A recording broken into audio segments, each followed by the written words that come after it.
There comes a moment in life when the noise of the world grows too loud, when opinions, expectations, and comparisons blur the clarity of your own path. In these moments, silence becomes sacred, stillness becomes strength, and the inner voice, so often drowned out by distraction, begins to whisper truths we've long forgotten. This journey you're about to begin is not about changing the world. It's about returning to yourself, rooted in ancient Buddhist wisdom. What follows is not a list of rules, but a quiet unfolding, a gentle invitation to let go of what does not serve you, to see clearly again, and to build a relationship with the one person you will walk with for the rest of your life, yourself. You don't need to chase perfection. You don't need to fix what was never broken. What you need, perhaps, is to pause, to breathe, to listen. As you let these words wash over you, may they help you focus, not on what others expect of you, but on who you truly are, beneath the layers. This is not a lecture. It is a return, a soft awakening to the power of presence and the peace that comes when you stop reaching outward and begin turning inward. Welcome. Chapter 1. The Art of Turning Inward. There is a place within you that remains untouched by the chaos of the world. A silent sanctuary beneath the surface noise, beyond praise or blame, beyond success or failure. It doesn't need to be built or reached through effort. It simply needs to be seen. It waits patiently, behind every distraction, beneath every thought. And in this modern world, where attention is bartered like gold, and comparison shapes identity, finding this inner refuge has become not only the greatest challenge, but the most urgent necessity. This is the art of turning inward, not a retreat from life, but a return to it. To turn inward is not to escape, it is to remember. It begins not with striving, but with stopping. Stopping the chase after images, stopping the constant need to be seen, validated, and fed. Stopping the exhausting performance of self that seeks applause but never finds peace. It begins with one honest breath, felt fully, and the courage to look inside, even when what you find is not polished, not curated, not comfortable, and especially then. Buddhism does not ask you to become someone else. It asks you to remember what is already true beneath the layers of pretending. Not the mask, not the story, not the role, but the then conditioned presence that remains when all else falls away. The world thrives on your insecurity. It sells you solutions for a problem it created. But when you turn inward, you step outside the machinery of performance.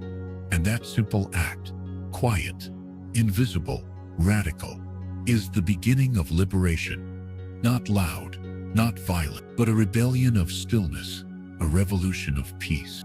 The illusion of the mirror. For much of our lives, we gaze into mirrors that are not ours. Mirrors crafted from the gaze of others, polished by approval, smudged by rejection. We become reflections of expectation, bending to truth frames that were never made for us. The mind, trained from childhood to seek permission, becomes restless in silence. It scans for signs. Am I liked? Am I impressive? Am I in? But the question is never truly answered, only postponed. For when we search for ourselves in others' eyes, we give them the authority to define our worth. The mirror becomes a master, and what we see reflected back is not truth. It is distortion, fragmented, anxious, ever shifting. The Buddha taught that suffering arises from attachment to identity, to control, to permanence, to recognition. When our sense of self depends on the ever-changing reflections of others, we live in a house of glass, constantly fearing the next crack. Our peace becomes conditional, our joy negotiable. To turn inward is to break the mirror, to let the shards fall, to stop asking, "Who am I?" in their voice, and instead listen for the quiet presence within your own, not in analysis, not in judgment, but in direct, unfiltered being. just as you are, without needing to perform, defend, or justify. There is no one to impress, only something real to remember. Presence over performance.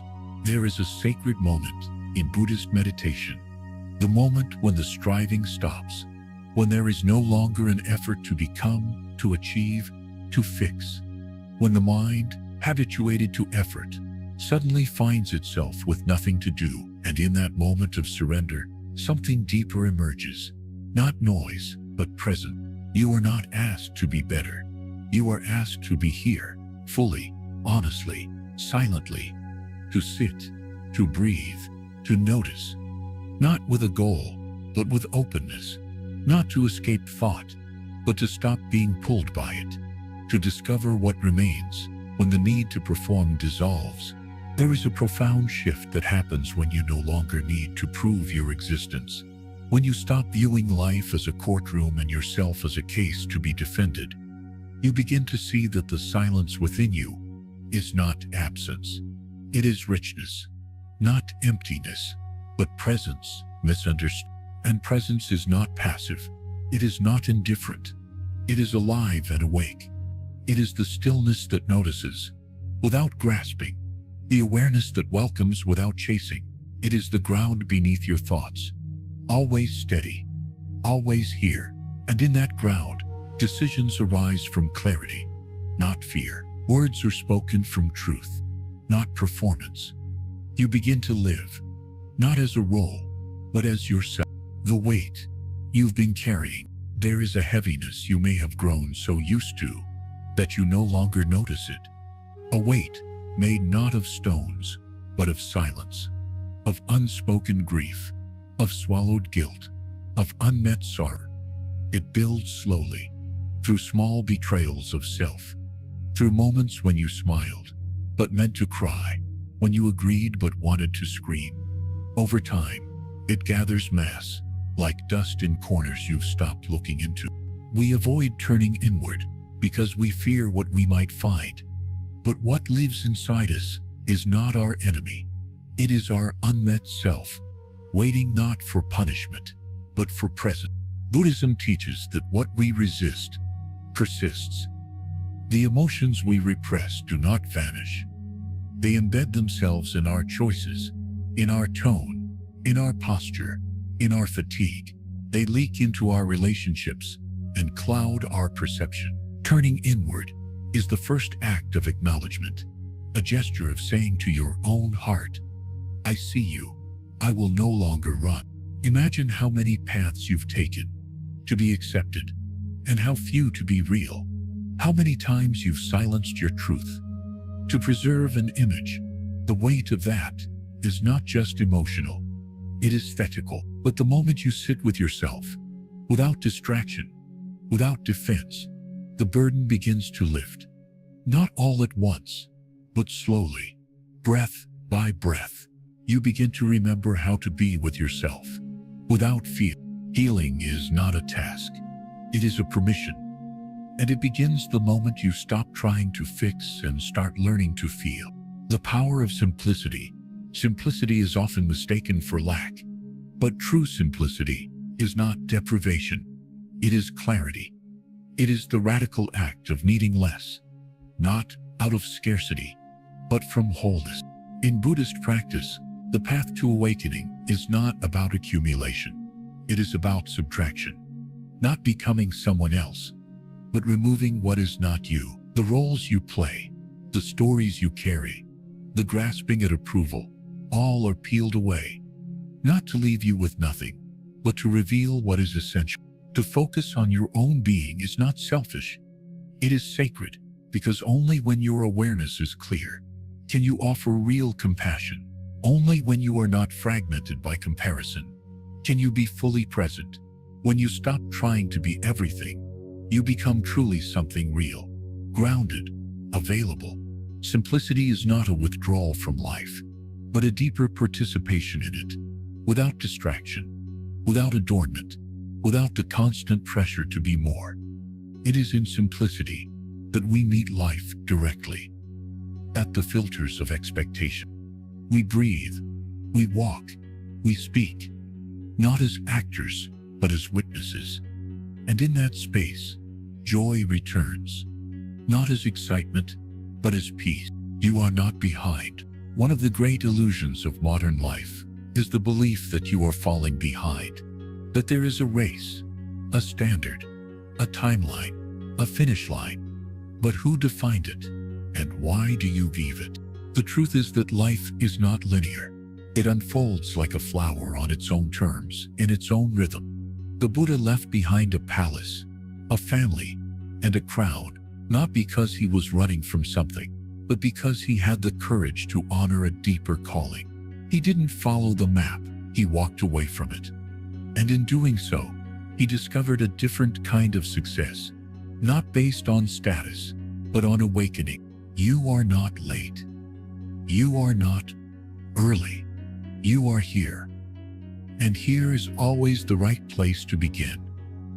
When you let go of the myth of catching up, you begin to align in reality. And reality, once accepted, is the beginning of peace. Begin where you are. If your thoughts are loud, breathe.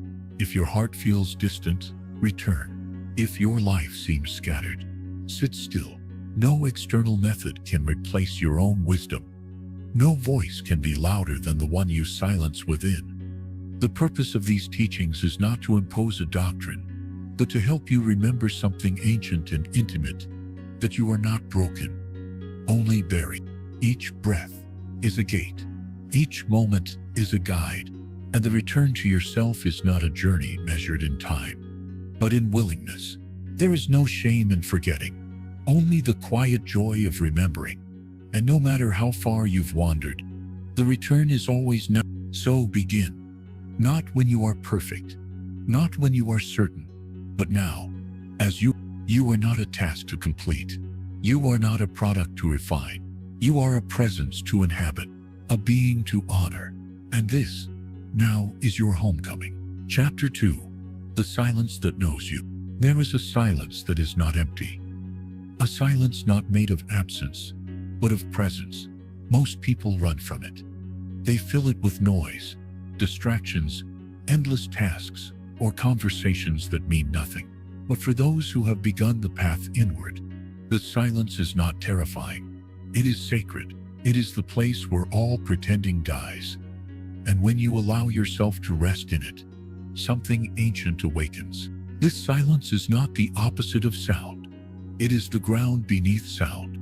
It does not need permission to be. It is always there, waiting behind your thoughts, your opinions, your name. You don't create it.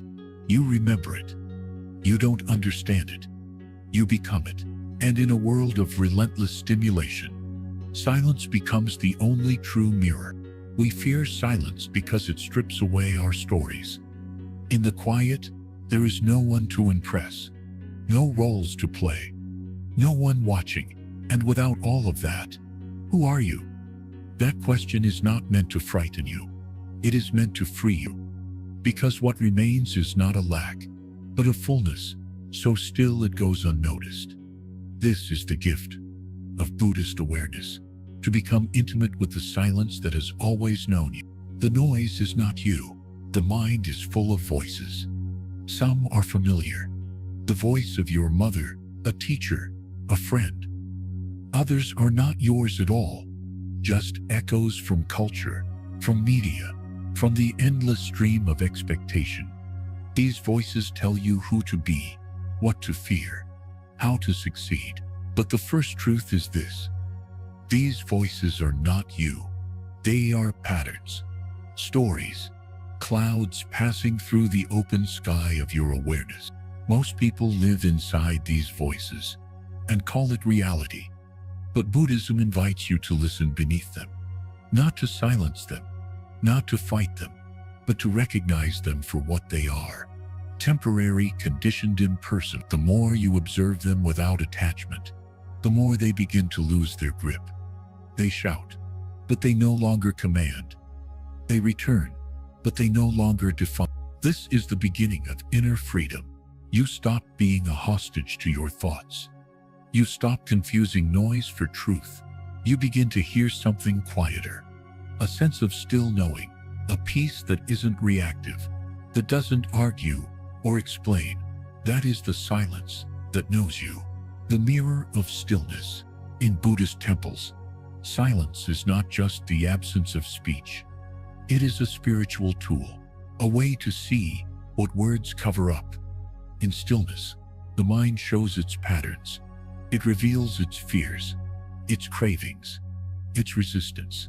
And while this can be uncomfortable, it is also purifying, because only in seeing the mind clearly can you stop being governed by it.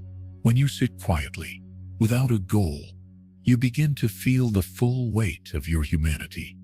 Your wounds, your dreams, your unfinished business, all arise. And this is not a failure of practice. It is the practice. The silence makes visible what busyness hides, and in the gentleness of awareness, these old echoes begin to dissolve. There is nothing you need to become. There is only something you need to stop running from. And that is yourself, in the raw light of presence. Not the self you show others, but the one who watches from behind your eyes.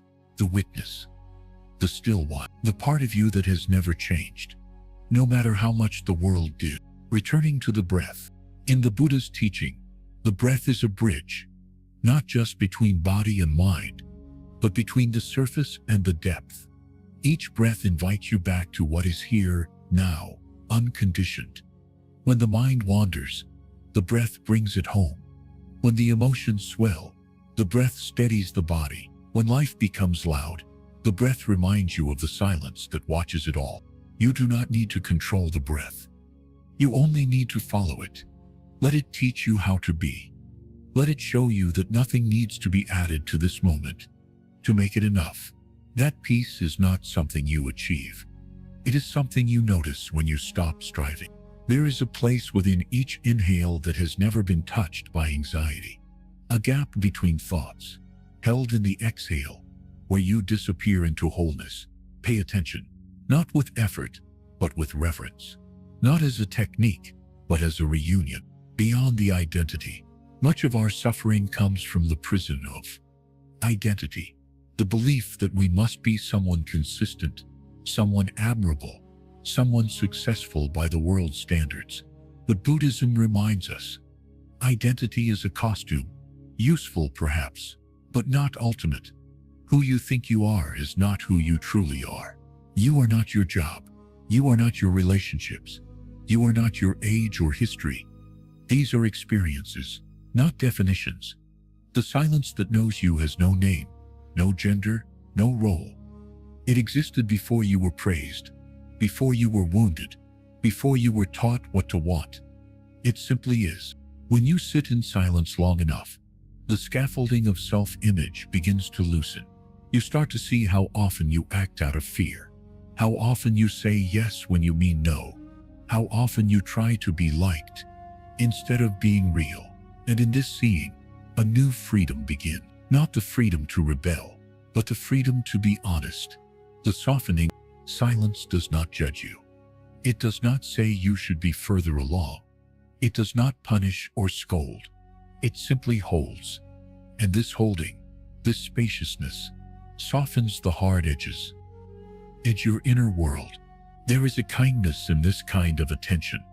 The kind that listens without fixing, that witnesses without analyzing. It is a radical thing in a world that rushes to label and solve. Sometimes healing is not about doing more, but about doing less, about trusting that what is broken knows how to mend, if only it is given space. You do not need to understand everything to be at peace. You do not need closure to be whole. You need only to stop running from yourself, and the rest begins to shift on its own, letting the silence speak. As your practice deepens, silence becomes a companion. It walks with you through chaos. It speaks, though not in words. Its language is intuition, clarity, groundedness. It will tell you when something isn't right. It will nudge you when it's time to let go. It will stay with you when others leave. Most people live their lives based on what others say. But the most important voice you will ever listen to is the one that arises from stillness. Not your ego, not your fear, but the clarity that comes when the noise falls away. Do not expect this voice to be loud. It will not shout for your attention. It will whisper. It will wait. It will respect your timing. And when you are ready, it will tell you the truth. That you have always been enough. That you have always belonged. That you are not missing anything, only distracted. Trusting the inner compass. The more you listen to silence, the more it teaches you to trust yourself. Not the self-image, but the deeper knowing that lives beneath it. You begin to navigate life from this place. You stop chasing approval. You stop over-explaining. You begin to say no, without guilt, and yes, without fear. This is not a technique. It is a return, a remembering. It is what happens when you stop trying to be someone and simply let yourself be. You realize that peace was never in the future. It was always in the moment you were willing to stop performing. Buddhist practice is not about escaping the world. It is about meeting it from within. It is about bringing this silence into your relationships, your work, your decisions. It is not withdrawal. It is intimacy without clinging. It is presence without pretending. It is love without losing yourself. The end of seeking. At some point, you may notice a shift. You are no longer seeking peace as something to acquire. You are no longer chasing insight as something outside of you. You are no longer asking life to give you. You are simply here, quietly, fully, honestly here. And in this space, everything changes. Not because life becomes perfect, but because your relationship with it does. The silence within you becomes a refuge, a teacher, a friend. You no longer fear being alone. You no longer panic when things fall apart, because you have touched something that cannot be taken from you. This is not the end of the path, but it is the end of illusion, and that is enough. So let the silence hold you. Let it strip away what no longer serves.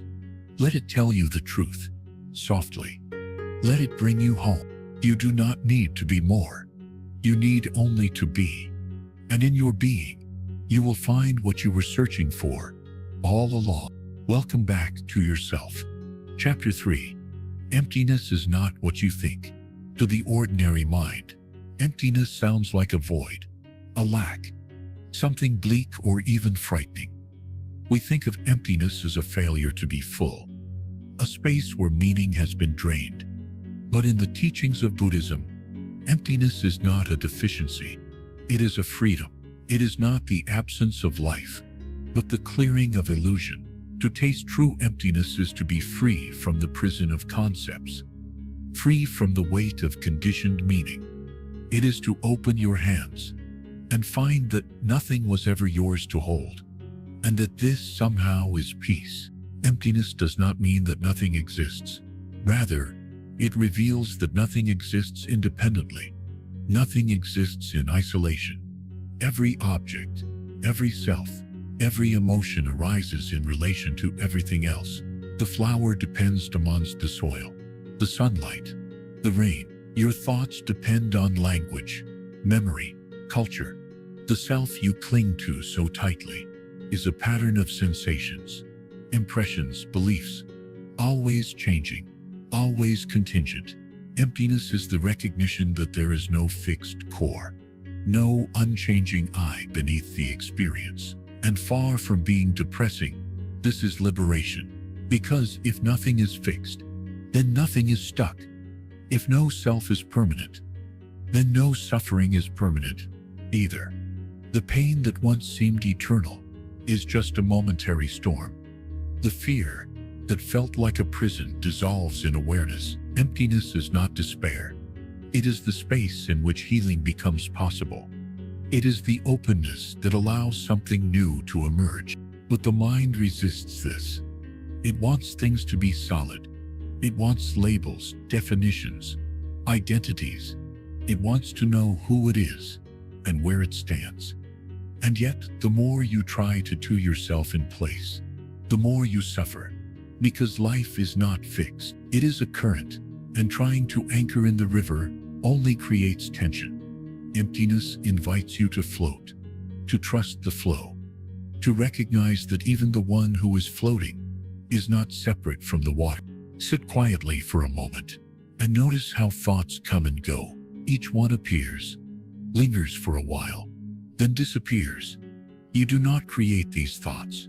They arise on their own, shaped by countless causes you cannot control. They are not personal.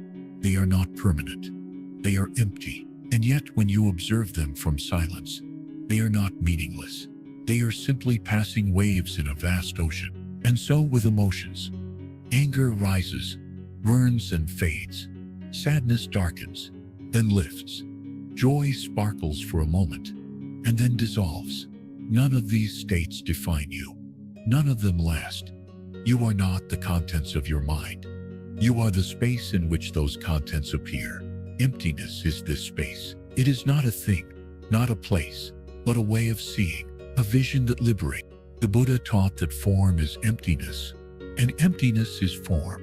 This is not a paradox to puzzle the intellect, but a pointer to direct experience. The cup is empty, yet it holds water. The body is impermanent, yet it breathes and feels. Everything we grasp at is both real and unreal. Real in the sense that it functions.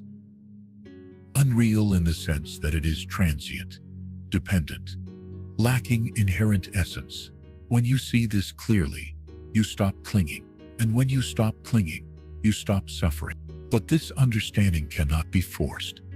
It is not an idea to be memorized. It is a realization that dawns in silence, deep in the marrow of your being. It comes when the mind grows still enough to let go of its usual machinery, its judgments, its strategies, its stories. Emptiness reveals itself when there is no one trying to find it.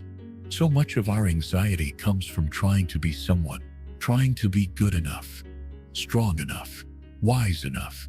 But what if the whole project is based on a misunderstanding? What if there is no one you need to become? Because the idea of you as a solid, separate thing was never true. What if peace lies not in perfecting the self, but in seeing through it? This is not nihilism. It is compassion. Because when you see that there is no separate self, you also see that there are no separate others. Your pain is not yours alone. Your joy is not yours alone. We are waves of the same ocean, light beams from the same sun. And when the illusion of separateness falls away, what remains is love. Not sentimental love, but spacious love. The kind that does not grasp or demand or fear. The kind that simply is. In the experience of emptiness, compassion arises naturally. You no longer judge people for their flaws, because you see that their minds are just like yours, filled with impermanent thoughts, shaped by conditions they did not choose. You no longer cling to being right, because you see how every viewpoint is partial, provisional. You no longer need to win, because you no longer need to be someone. This is why Zen monks smile without reason. Why Tibetan yogis dance in cemeteries.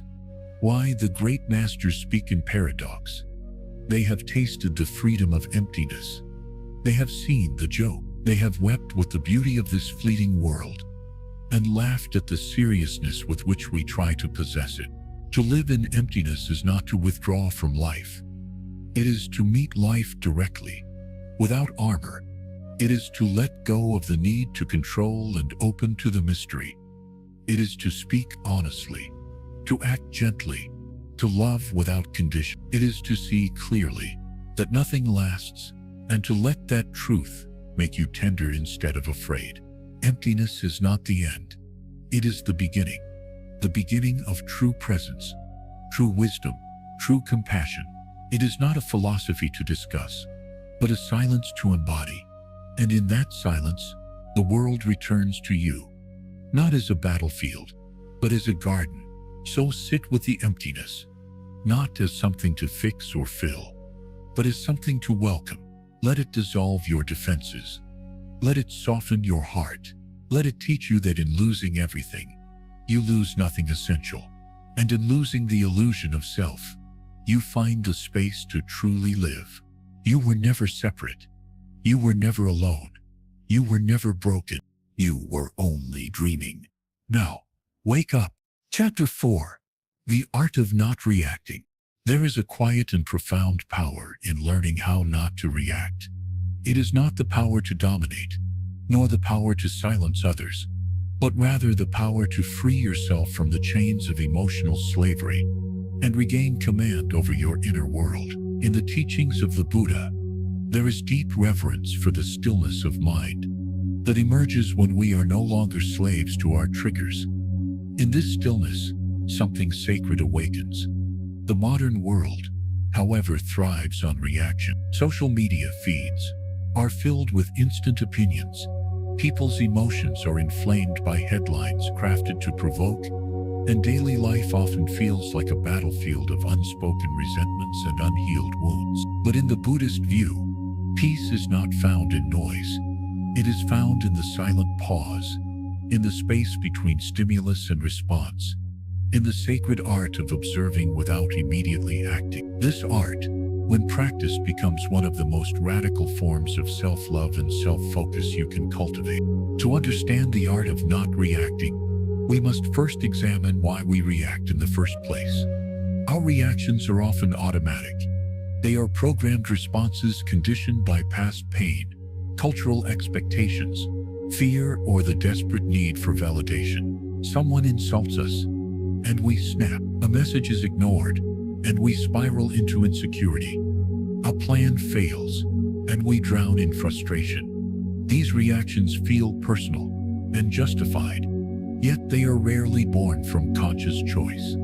Instead, they are the echoes of unresolved narratives playing on loop within us. The Buddhist teachings invite us to interrupt this loop. They tell us, observe, don't absorb. Notice the anger as it arises, but do not identify with it. See the fear forming in the shadows of the mind, but do not surrender to it. This witnessing is not passive, it is potent. It is a refusal to let temporary emotions dictate permanent consequences. One of the most liberating realizations in mindfulness practice is this: emotions are not facts. They are not commands. They are experiences, and all experiences are impermanent. This simple yet powerful truth can reshape your life. Anger arises. Fine. Let it arise, but you do not have to speak from it. Fear arises. Welcome it, but you do not have to act from it. Sadness sits with you. Let it, but you do not have to be consumed. When you learn to sit with your emotions rather than react to them, you reclaim your sovereignty. You become the master of your own inner temple. Consider the teachings on the 4 foundations of mindfulness: body, feelings, mind, and phenomena. These foundations guide us to observe our experience, layer by layer.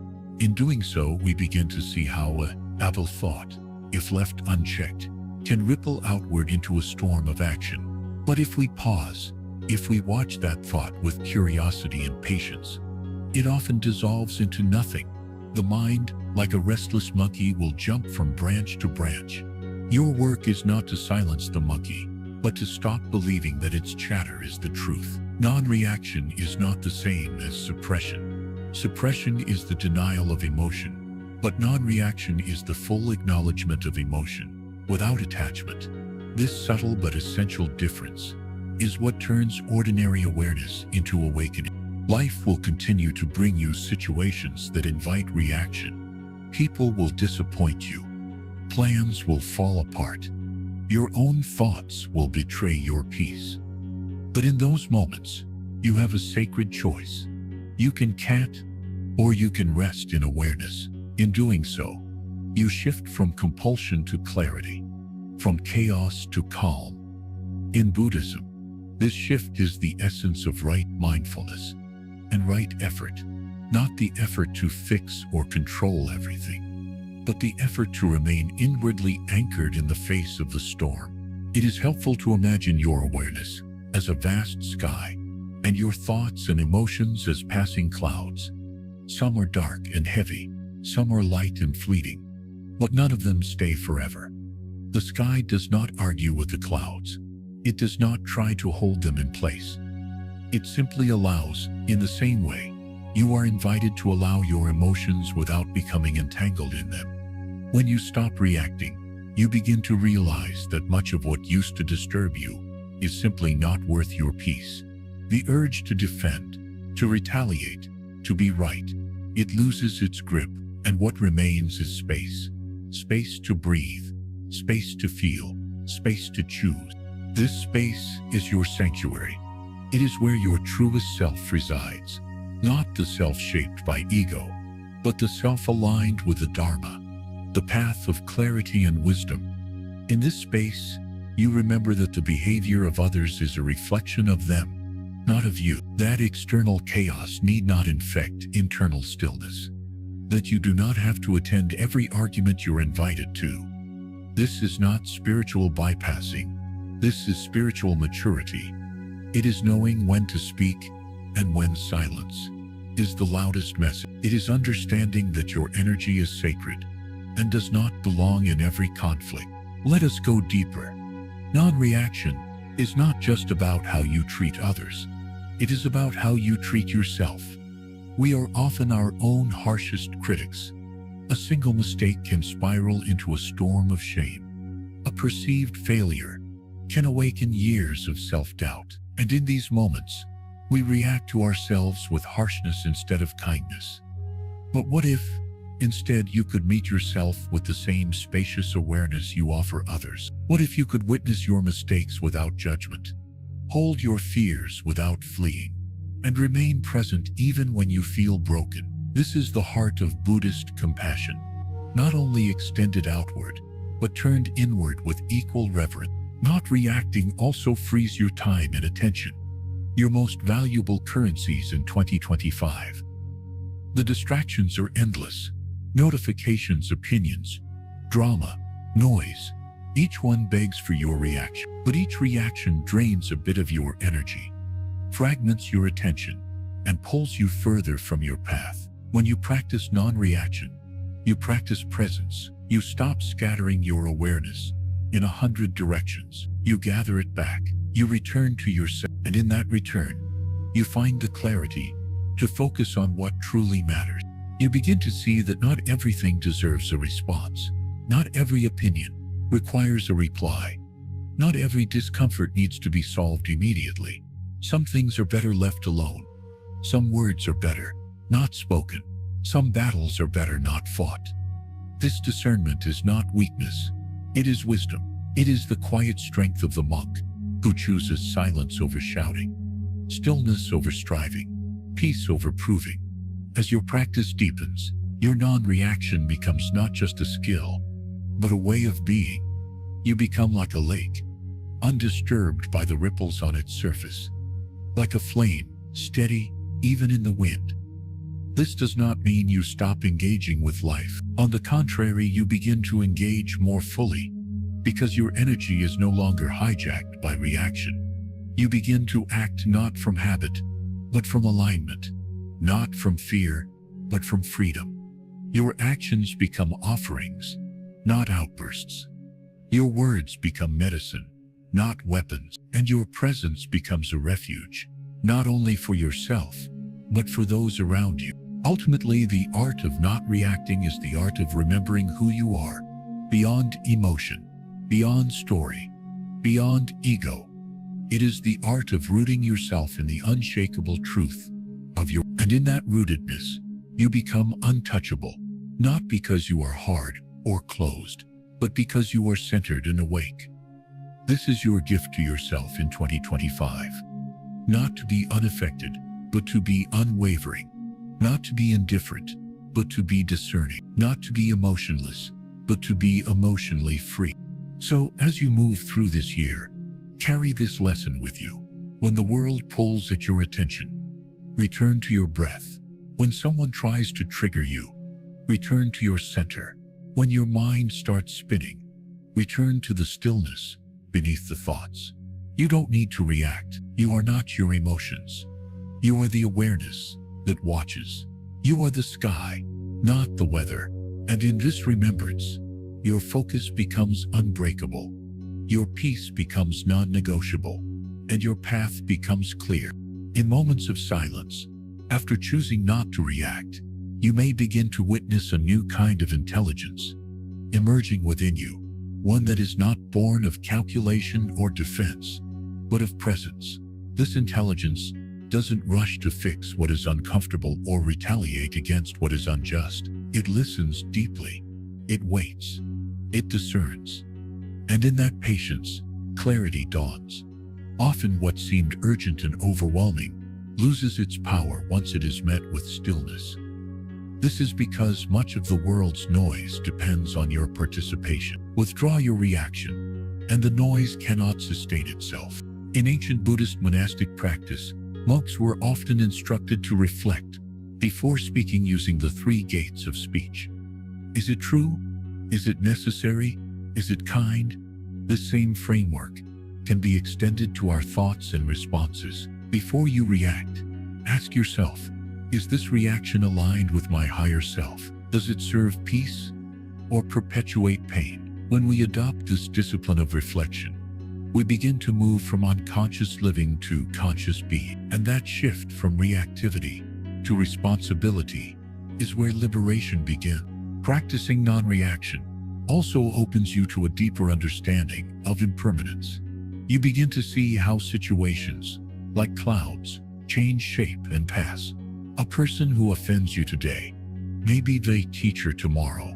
A plan that fails today may redirect you towards something greater. When you stop reacting impulsively, you allow space for life to reveal its wisdom. Reaction freezes a moment in time. Presence lets it flow. And in flow, transformation becomes possible, not just in the world around you, but within the very structure of your inner life.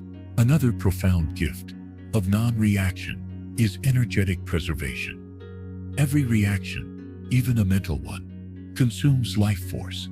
Think of how often you lie in bed replaying conversations, stewing in resentment, or anticipating authentication. Each of those reactions drains the energy you could use to create, to rest, to love. By learning to let go of what doesn't require your involvement, you redirect your vital energy inward. And in doing so, you accelerate your growth. You begin to glow differently, not because life has become easier, but because your inner world has become steadier. Let this chapter serve not as a call to apathy, but as an invitation to mastery. Mastery over your own mind. Mastery over your emotions. Mastery over where you place your attention and how you use your voice. In 2025, the world will keep pulling at you, demanding responses, demanding urgency. But you now know the secret. Your power lies in your ability to pause, to breathe, to see clearly. And when you do act, let it be from the still center of your being, not from the whirlwind. This is the path of the focused one, the path of the awakened. Chapter 5. The freedom of letting go. Letting go is not weakness. Letting go is not giving up. Letting go is choosing yourself. It is the most radical act of self-respect in a world that thrives on attachment, control, and endless striving.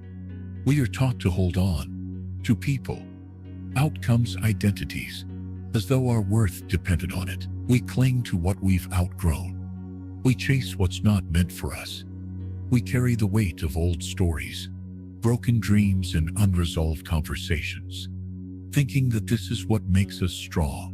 But Buddhism teaches something radically different. It says, freedom begins when you stop gripping, when you release, when you surrender what was never truly yours. At first, this teaching seems impossible. How do you let go of what hurt you, of what you loved, of the version of you that used to make sense? The mind will resist, because the mind wants certainty. It wants structure. It wants to know who you are and who you belong to, and what comes next. But the path of awakening begins when you realize that clinging is not love, control is not peace, and the more tightly you hold on, the more you suffer. In truth, everything you are trying to control is already slipping through your fingers, not because you're failing, but because all things are impermanent. This is the nature of life, and the moment you stop fighting that truth is the moment you begin to live. Letting go does not mean becoming cold or distant. It means learning to meet life as it is, not as you wish it to be. It means acknowledging when something is no longer aligned, even if you once gave it your whole heart. It means seeing people as they are, not as your potential for changing them. It means leaving behind the story where you always have to be the savior, the fixer, the one who holds everything together, because your healing cannot depend on someone else's behavior. Your peace cannot hinge on their apology. Your joy cannot wait until the perfect moment arrives. Letting go is choosing now. Letting go is choosing you. One of the deepest forms of letting go is emotional detachment, not to be confused with emotional numbness. Detachment, in the Buddhist sense, means remaining open and loving without becoming entangled. It means caring deeply without losing yourself in the process. This is the heart of what it means to focus only on yourself, not in selfishness, but in sovereignty. You stop abandoning your inner peace to fix someone else's chaos. You stop tying your worth to external validation. You begin to ask different questions. What serves my soul? What makes me feel grounded? What is my energy trying to tell me?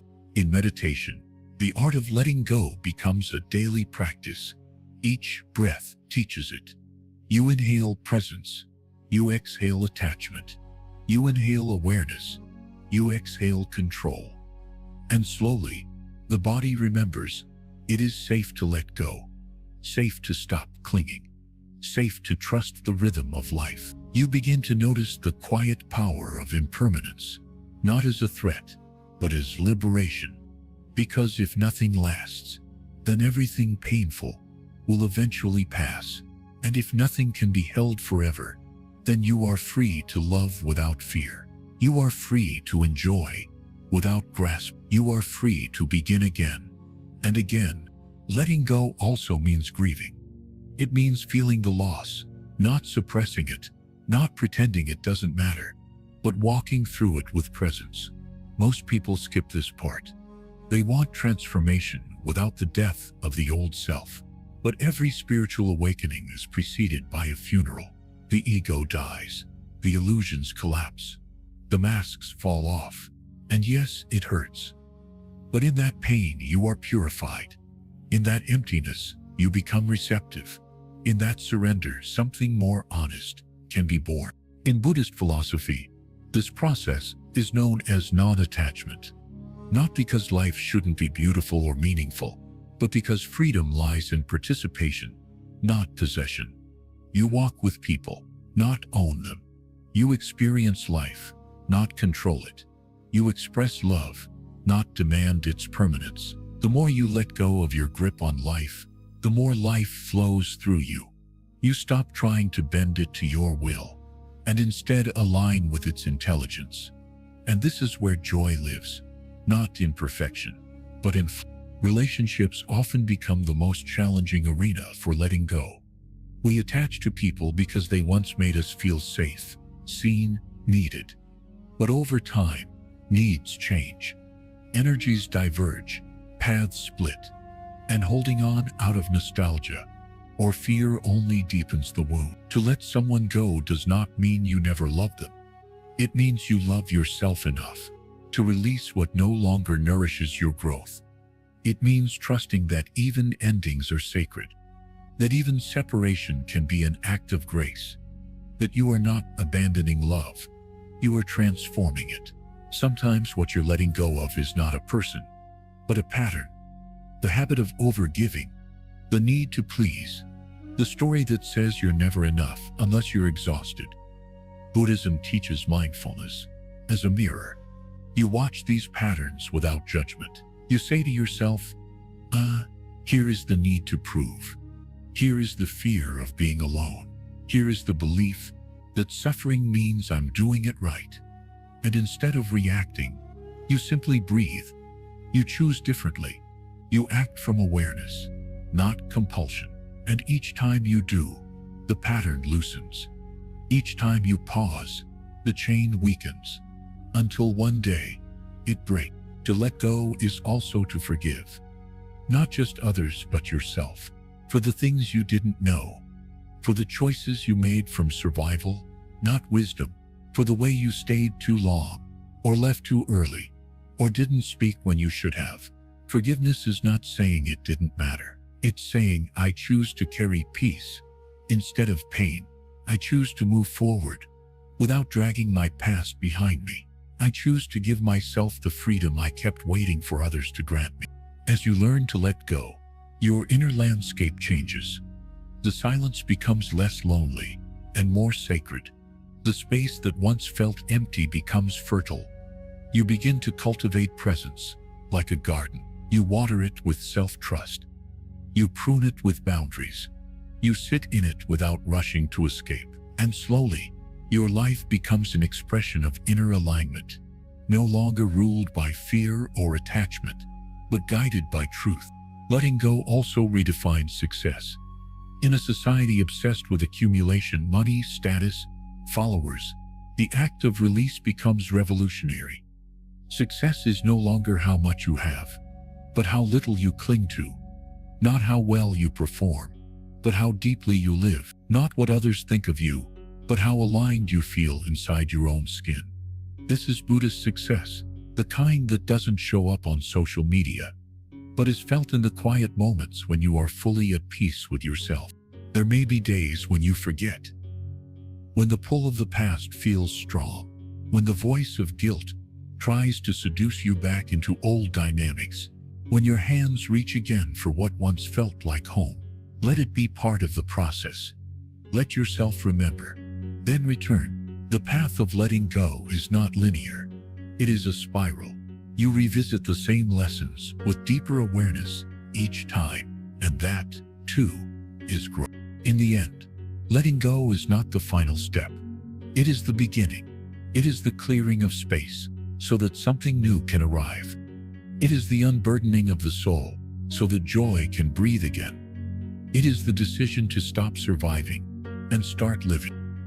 And this kind of living, the kind rooted in presence, peace, and self-respect, is the most powerful gift you can give yourself. And you are allowed to release. You are allowed to evolve. You are allowed to evolve. You are allowed to begin again. Welcome to your next chapter. Chapter 6. The power of inner stillness. Stillness is not emptiness. Stillness is not absence. Stillness is presence. In a world addicted to movement, noise, and the compulsion to constantly do more, stillness can feel uncomfortable, even threatening. But in Buddhist practice, stillness is not just a technique. It is a way of being. It is the home you return to after wandering through the illusions of ambition, chaos, and comparison. It is the anchor that holds you in the storm. It is where you remember who you are, beyond your roles, your reputation, and your responsibility. And in the year 2025, if your intention is to truly focus only on yourself, then learning to cultivate and honor your inner stillness is not optional. It is essential. You do not find stillness. You remember it, because it is already within you. Beneath the layers of anxiety and self-doubt, beneath the narratives you've inherited or constructed, beneath every impulse to escape or fix or prove, there is stillness.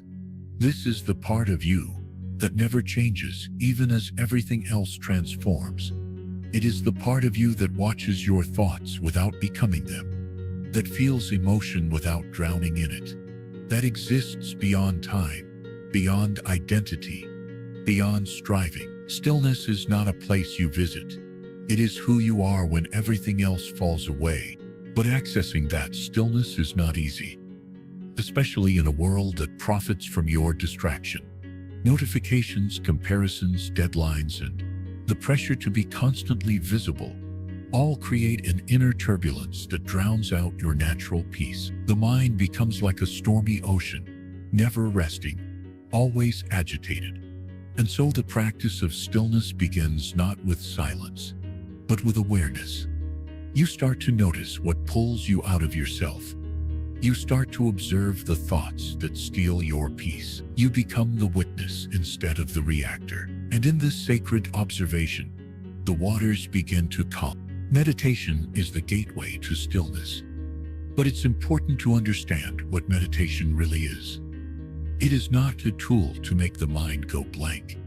It is not a competition to see how long you can sit without fidgeting. It is a space of radical presence, a sacred pause, a moment of return. You breathe, you observe, you feel, and you let go, over and over again. Each breath brings you closer to the center. Each moment of mindfulness reminds you, I am here, I am now, I am enough. And this repeated return to presence, no matter how many times you get lost, is the essence of stillness. Stillness is where clarity lives.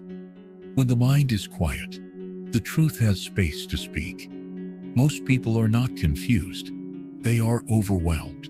They cannot hear their intuition because they are too entangled in the noise of other people's opinions, expectations, and energies. But when you cultivate stillness, you begin to hear your inner voice again, not the voice of fear or doubt, but the voice of wisdom, the one that whispers instead of screams, the one that feels like home. And the more you listen, the clearer your path becomes, not because the world changes, but because you do. To truly focus only on yourself in 2025, you must stop outsourcing your peace. You must stop expecting the world to calm down so that you can feel calm. You must stop depending on others to create silence so that you can finally rest. Instead, you become the source. You carry the stillness with you like a quiet strength, like a sacred fire. It doesn't mean you stop engaging with life. It means you stop losing yourself in it. You remain rooted, even as the winds of circumstance blow. You remain centered, even when the world around you is spinning. Stillness is also an act of rebellion in a culture that values hustle over harmony and productivity over presence. Choosing to slow down is revolutionary. Choosing to sit with your breath instead of your inbox is a radical reorientation of priorities. Choosing to spend time alone, not scrolling, not working, but simply being, is a declaration: I am not a machine. I am not a brand. I am not here to perform. I am a living, breathing soul, and I deserve to rest. I deserve to exist without justification. In Buddhism, stillness is not passive. It is dynamic. It is awake. It is alert. Think of a mountain, silent, unmoving, powerful, not because it does nothing, but because it is aligned. Stillness is that kind of presence, grounded, non-reactive, whole. It allows you to respond instead of react, to discern instead of absorb, to act from intention rather than impulse. And in this space, you begin to reclaim your power, not the power to control others, but the power to remain yourself in any situation. Cultivating stillness also transforms your relationships.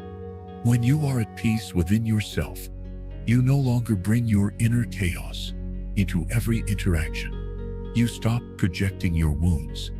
You stop demanding others fix what you haven't faced.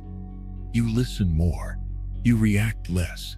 You create space for others to be themselves without needing to control the outcome. And this kind of presence, calm, curious, compassionate, is magnetic. It invites authenticity. It heals. But the true gift of stillness is not just peace. It is intimacy with yourself, with the present moment, with life itself. Most people are estranged from themselves. They know how to manage their schedules, their image, their goals, but they don't know how to sit with their own heart. They don't know how to be alone without distraction. They don't know how to feel without fixing. But when you return to stillness, you begin to develop a new kind of relationship with yourself, one built on tenderness, honesty, and deep respect. You learn to ask yourself questions no one else can answer. What do I need right now? Where am I out of alignment? What am I avoiding? What truth am I afraid to hear? And instead of rushing to escape the discomfort, you breathe into it. You stay. You listen. And in that staying, you heal. In that silence, something sacred unfolds. You discover that your soul is not empty. It is spacious. And in that spaciousness, everything becomes possible. Stillness also helps you reclaim your time. When you stop chasing every urgency, when you stop reacting to every external demand, you begin to live more deliberately. You begin to prioritize what actually nourishes you. You start saying no, not out of defensiveness, but out of clarity. You stop filling your calendar just to feel useful. You stop hustling for worth. You start creating rhythms that honor your energy. You start choosing depth over speed. And in that slow, intentional pace, your life becomes artful. This year, let stillness be your revolution. Let it be your sanctuary. Let it be your teacher. When the world gets loud, return to your breath.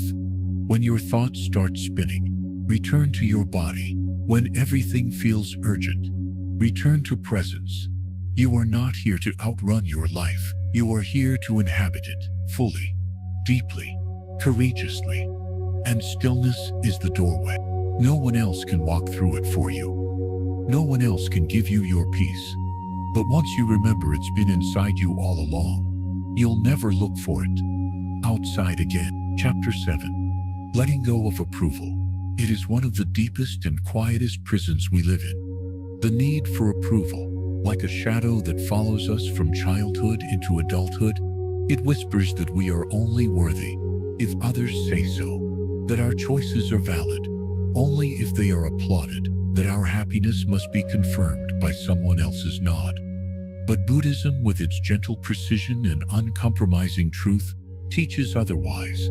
It tells us you are already enough. You don't need permission to be yourself.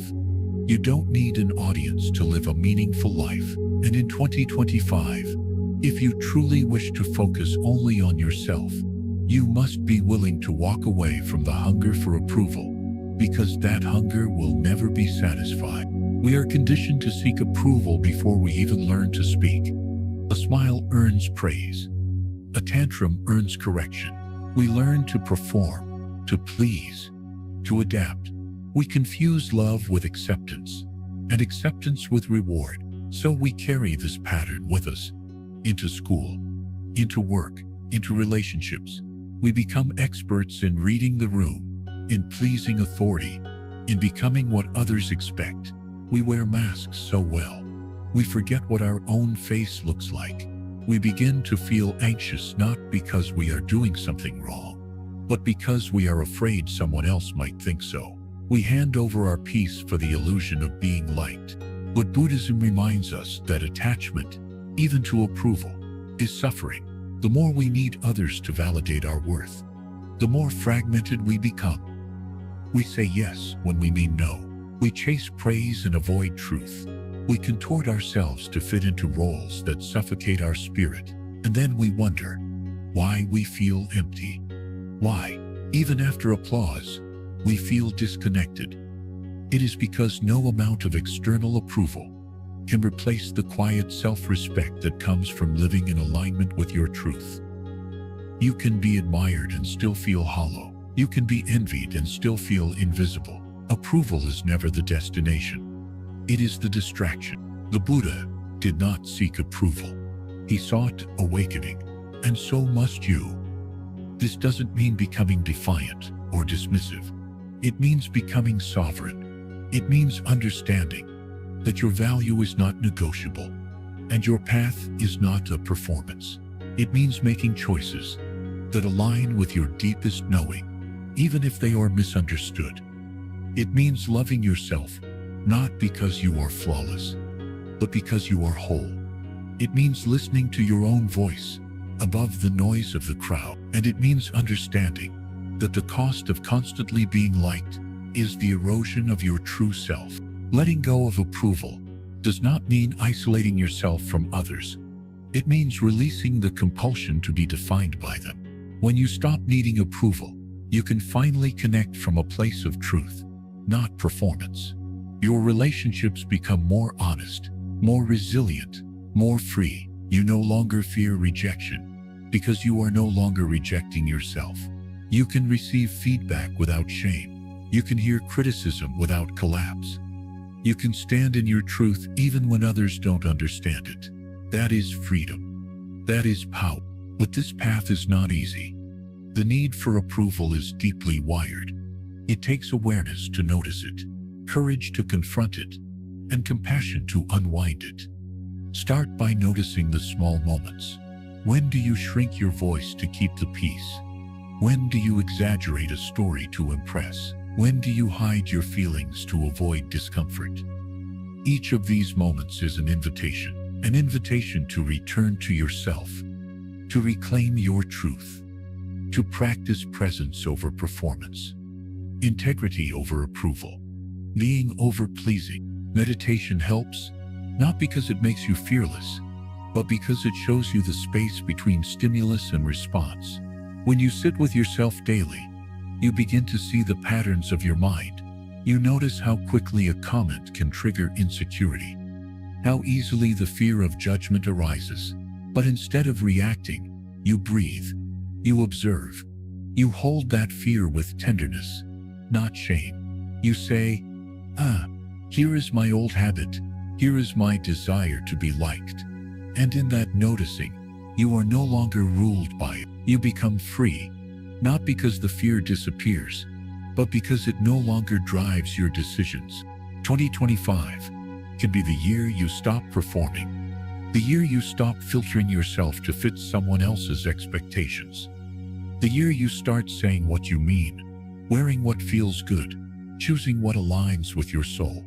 The year you realize that self-approval is not arrogance. It is responsibility. You are responsible for your own peace, your own joy, your own fulfillment. And the moment you stop waiting for permission, you step into your power. Some will not understand. Some will criticize your choices. Some will withdraw their approval. Let them. It's not personal. Everyone is on their own path, their own timeline, their own struggle. Your job is not to be understood by everyone.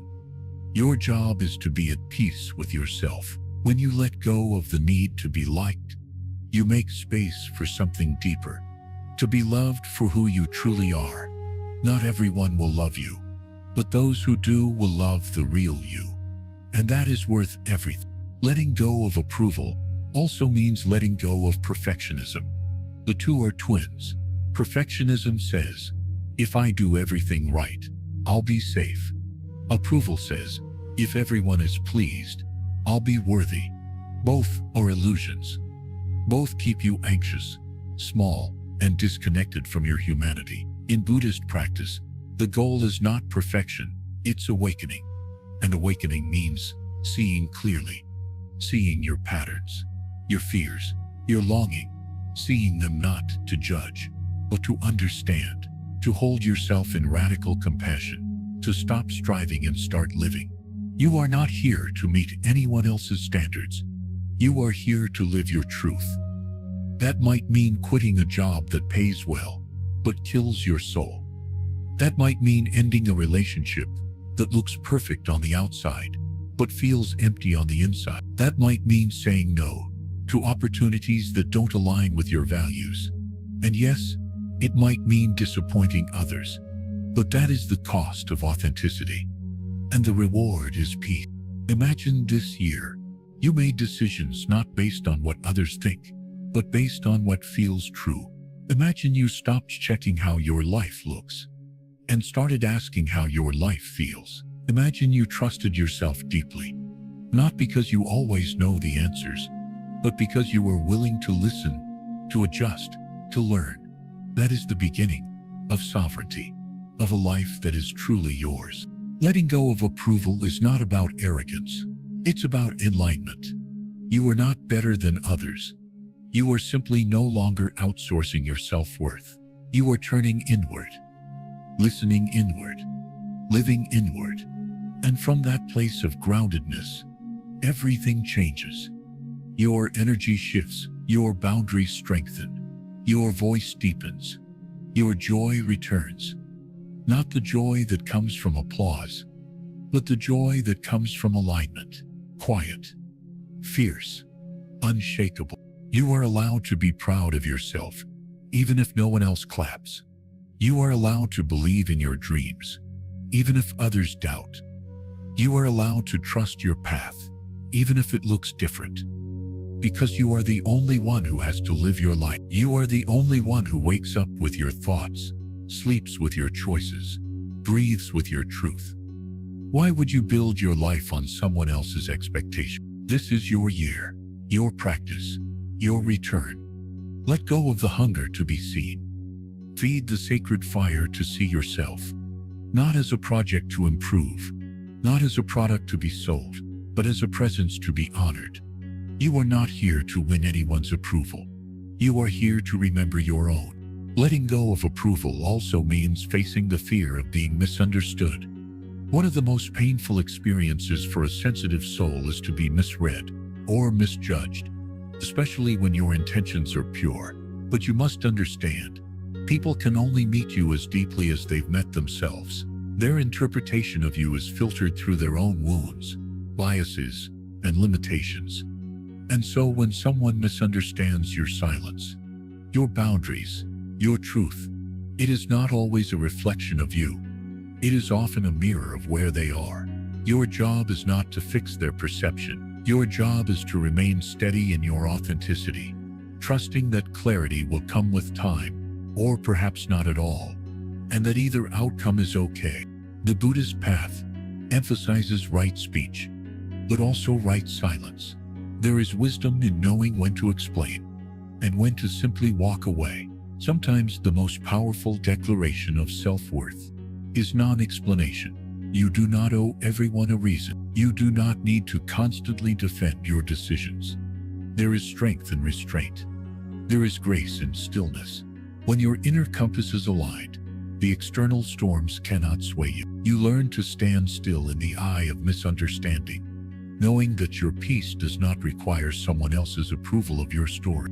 In letting go of approval, you begin to encounter a surprising form of joy, the joy of lightness. You no longer carry the burden of managing everyone's reactions. You no longer edit yourself to appease. You no longer exhaust yourself trying to be palatable. This lightness is not careless. It is free, free to express, free to create, free to live. Your energy returns to you. You reclaim the hours, the thoughts, the emotions once spent on curating how you were perceived. Now, that same energy nourishes your soul, fuels your growth, and sharpens your inner clarity. You become luminous from within. This internal shift radiates outward. As you become less attached to approval, you become more magnetic. Not because you are trying to attract anyone, but because presence itself is irresistible. When you are no longer striving to be liked, you radiate sincerity. Others sense it. Your words carry weight. Your silence carries presence. People trust you, not because you say what they want to hear, but because you are rooted in truth. You no longer need to convince others of your value. They feel it, and yet, whether they recognize it or not, you remain whole. There will still be moments of longing, times when you wish someone could see you, validate you, affirm your path. This is human. But in those moments, you return to the breath. You place your hand on your heart. You say, I see you. I hear you. I approve of you. This simple practice is sacred. It rewires the mind. It teaches the heart that validation begins within. Slowly, the desperate pull for approval softens. You become your own safe space, your own ally, your own mirror. And in that relationship with self, everything begins to heal. To let go of approval is also to let go of comparison. Because approval lives in the economy of comparison. Who is better, smarter, more liked, more celebrated? But comparison is a thief. It steals the present moment. It blinds you to your own blessings. It places you on a racetrack that has no finish line. Buddhism invites you to step off that track, to see yourself not in competition with others, but in companionship with life. No one else can walk your path. No one else can carry your karma. Why compare journeys when the destinations are not even the same? In solitude, you begin to see clearly. You learn to enjoy your own company without judgment. You stop performing and start observing. You notice how peace feels, how ease arises when you are not watched. You begin to trust your own rhythm. You realize you don't need applause to feel alive. You only need awareness. This solitude is not loneliness. It is spaciousness.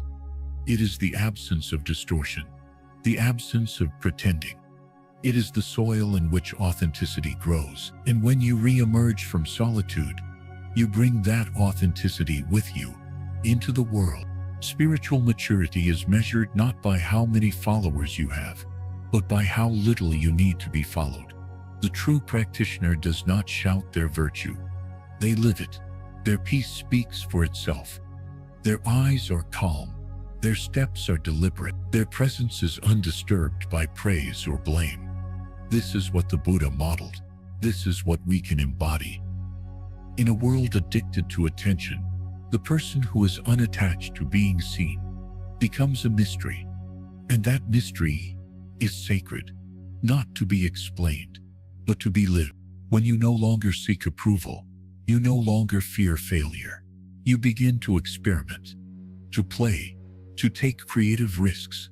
You try things, not because they will impress, but because they inspire.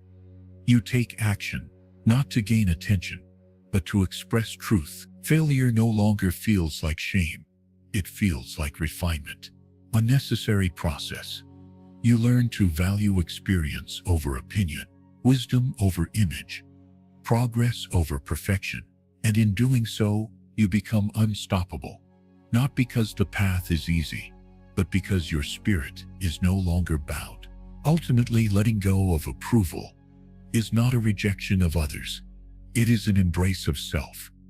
It is the act of turning inward and saying, I will no longer live my life through someone else's lens. It is radical. It is rare. It is revolutionary. And it is necessary. If you want to reclaim your time, your truth, your joy, start here.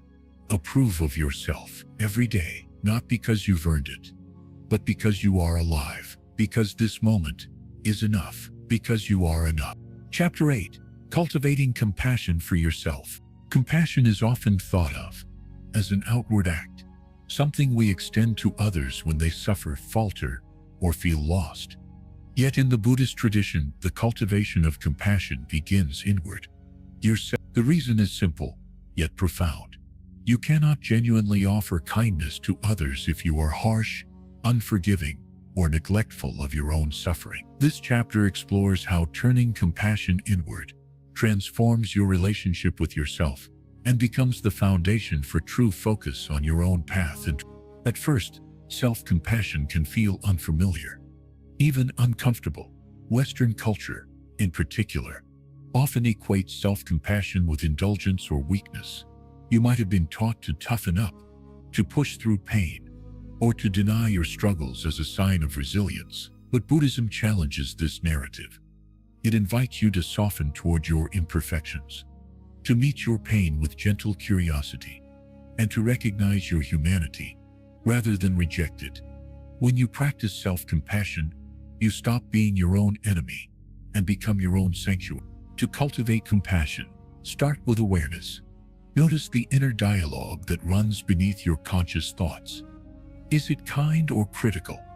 Does it uplift or diminish? Most of us carry an internal critic that is relentless, always measuring, judging, and comparing. This critic disguises itself as motivation, but in reality, it breeds anxiety, shame, and disconnection. Buddhist practice asks you to hold this inner voice with kindness.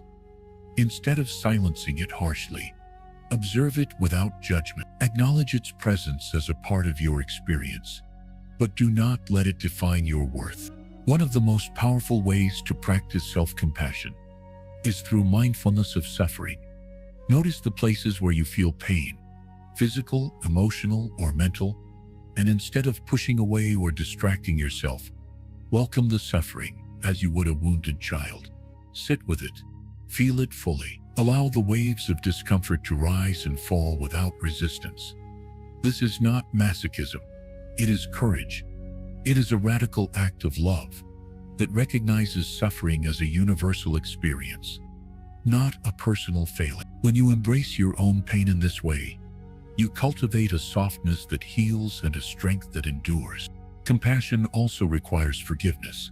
Forgiving yourself for past mistakes, missed opportunities, and moments of weakness can be one of the hardest lessons. Yet holding on to guilt and regret only anchors you to the past. Buddhism teaches that every moment is fresh and new. The past does not define you unless you give it that power. When you forgive yourself, you release that power. You open space for growth, learning, and transformation. Forgiveness is a gift you give yourself, not to condone harm, but to liberate your spirit from chains that no longer serve. Another essential aspect of self-compassion is setting healthy boundaries. Many people confuse kindness with self-sacrifice, but true compassion honors your limits. It says no when needed. It protects your energy. It guards your time and attention. In this way, compassion becomes an act of self-respect. It is the acknowledgement that your well-being matters. When you uphold these boundaries, you create a container for your own healing and growth. You also model for others what it means to value oneself without arrogance or guilt. It is helpful to remember that compassion is not a static feeling, but a practice, a dynamic, evolving relationship with yourself. Some days will be easier than others. Some moments will challenge your ability to be kind and patient. This is natural. The Buddhist path is not about perfection, but about persistence. With each act of self-compassion, you build a reservoir of kindness that sustains you during difficult times. This reservoir becomes a source of resilience that allows you to focus more fully on your own needs, without shame or distraction. Cultivating compassion for yourself also softens your relationship with failure and impermanence. You learn that mistakes are not disasters, but teachers. You begin to see change, not as loss, but as opportunity. With compassion, you can hold the fragility of life and your own vulnerability without collapse. This openness invites freedom. You no longer fear the unknown because you know you have your own kindness to lean on. This is one of the most profound Buddhist gifts, to move through life's uncertainties with an open heart. In your journey to focus only on yourself in 2025, compassion acts as a compass. It guides you away from self-judgment and towards self-care. It helps you discern when to push forward and when to rest. It teaches you that your worth is inherent, not conditional on achievement or approval. Compassion connects you to your deepest essence, the part that is whole, regardless of circumstances. When you embrace this truth, your motivation shifts from external validation to internal harmony. Your actions become aligned with your true nature, and your energy flows freely. Ultimately, cultivating self-compassion transforms your life from the inside out. It dissolves barriers between you and your own heart. It quiets the restless mind and soothes the anxious spirit. It anchors you in presence, where real healing occurs. And as you deepen this compassion, you discover that focusing on yourself is not selfish. It is sacred. It is the foundation for living a life of authenticity, peace, and joy. Compassion for yourself also means embracing your imperfections with honesty and grace. Too often, we strive for an ideal version of ourselves, flawless, successful, always in control, only to be crushed by the inevitable gaps between that ideal and reality. Buddhist wisdom teaches that imperfection is not a flaw to fix, but a fundamental aspect of being human. When you allow yourself to be imperfect, You give yourself permission to be real. This radical acceptance is liberating. It breaks the chains of self-criticism and opens the door to genuine self-love. The way you speak to yourself in moments of difficulty shapes how you experience life. Imagine the inner dialogue of a kind friend, patiently encouraging you when things go wrong, gently reminding you that setbacks are temporary and do not define your worth. This is the tone of self-compassion. It nurtures courage instead of feeding fear, resilience instead of despair. Repeating compassionate affirmations or mantras can help retrain your mind to shift away from harsh judgment toward tenderness. Sometimes, self-compassion means slowing down to meet your needs before exhaustion or overwhelm set in. In the fast pace of modern life, it is easy to neglect rest, nutrition, or simple moments of joy. Yet Buddhism reminds us that caring for the body and mind is an act of respect for the preciousness of life. When you honor your limits and nurture your well-being, you create fertile ground for growth and focus. Compassion is not just about responding to suffering, but about preventing unnecessary pain through loving attentiveness. Another profound expression of self-compassion is the willingness to be vulnerable. Vulnerability means showing up authentically, even when it feels risky or uncomfortable. It means acknowledging fears, doubts, and insecurities without hiding behind masks of perfection. Buddhist practice encourages you to meet this vulnerability with openness and acceptance rather than resistance.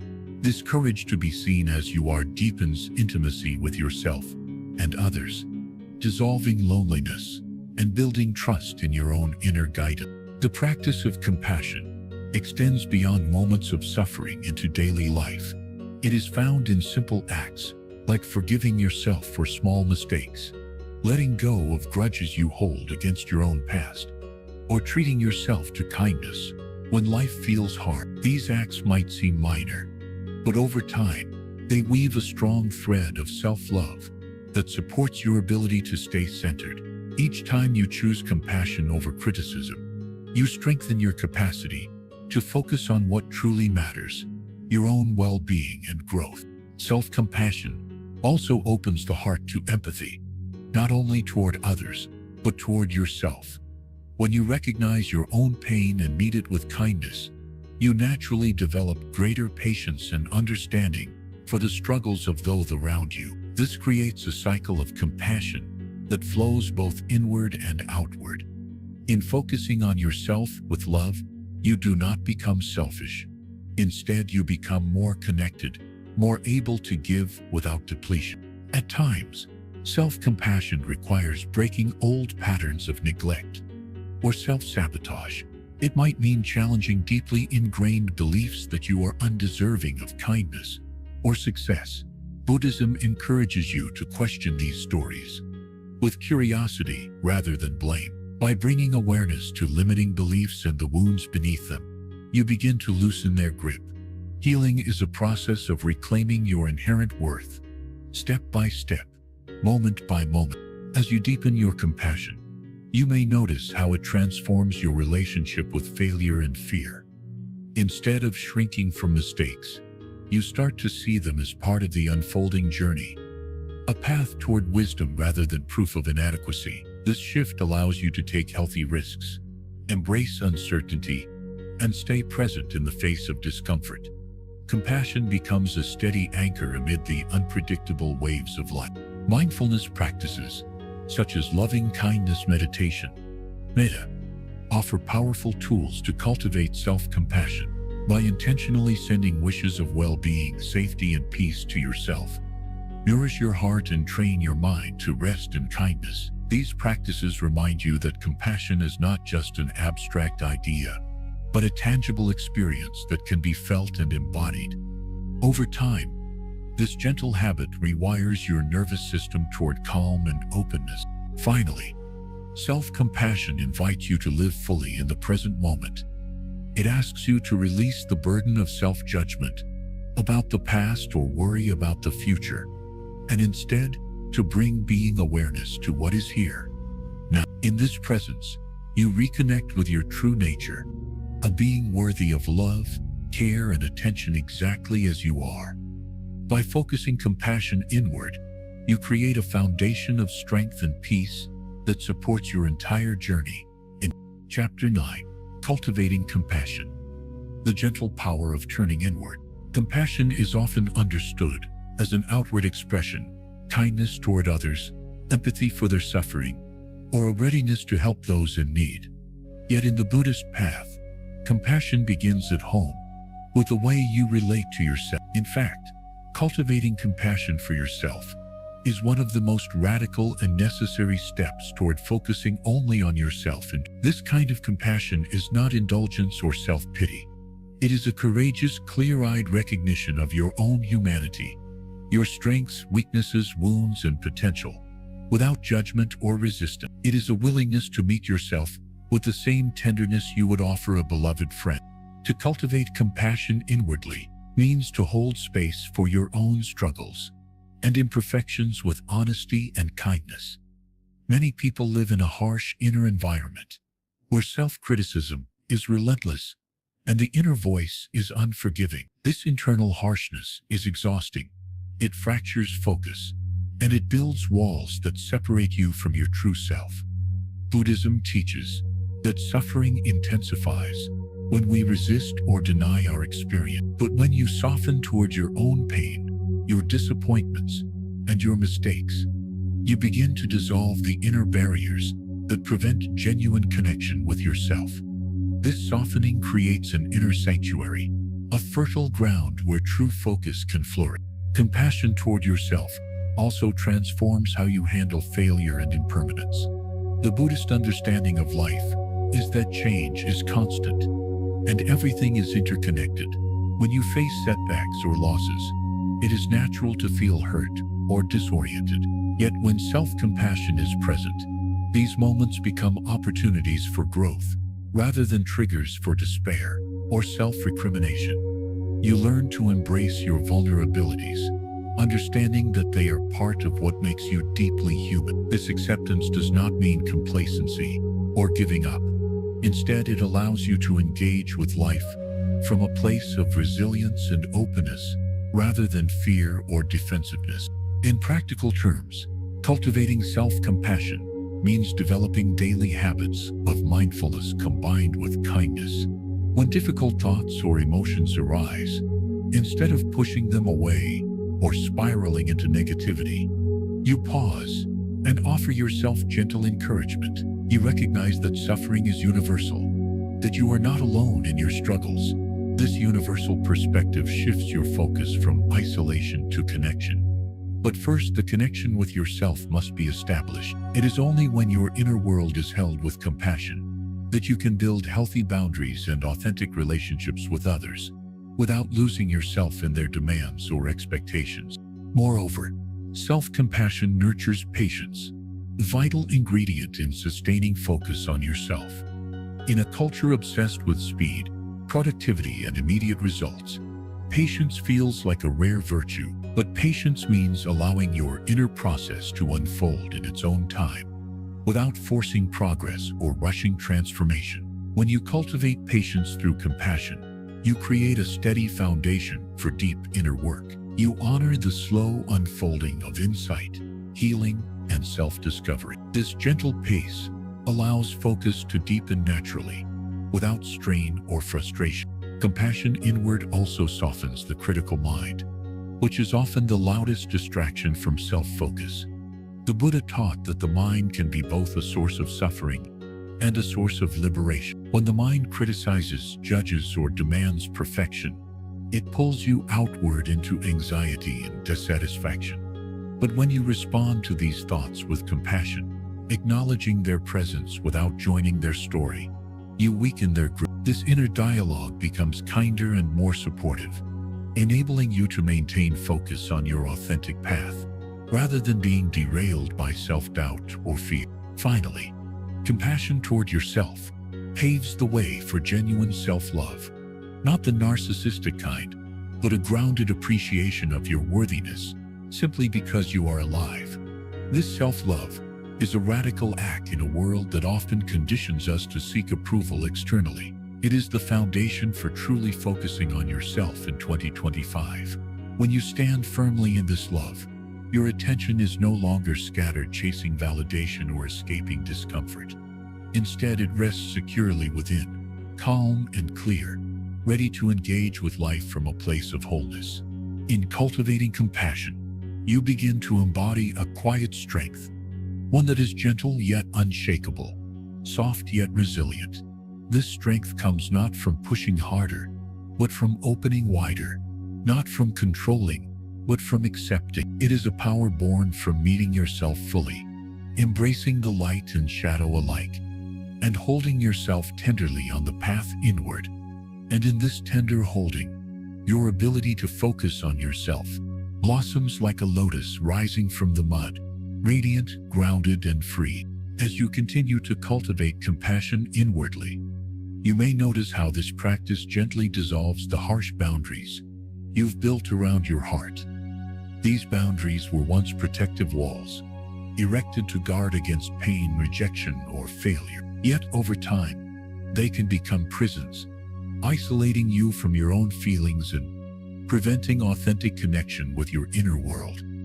Compassion acts like a key, unlocking these gates with patience and tenderness, inviting you to experience yourself with curiosity rather than fear. This openness allows the wounds you carry to breathe and begin their healing process, releasing the heavy burden of shame or self-condemnation. An important aspect of self-compassion in Buddhist practice is the recognition that suffering is part of the shared human experience. The Buddha taught about dukkha, the inherent unsatisfactoriness or suffering in life, which unites all beings regardless of their status, achievements, or circumstances. When you embrace your own pain with compassion, you start to see that you are not an isolated case, but part of a vast web of interconnected lives facing similar struggles. This realization can be profoundly liberating.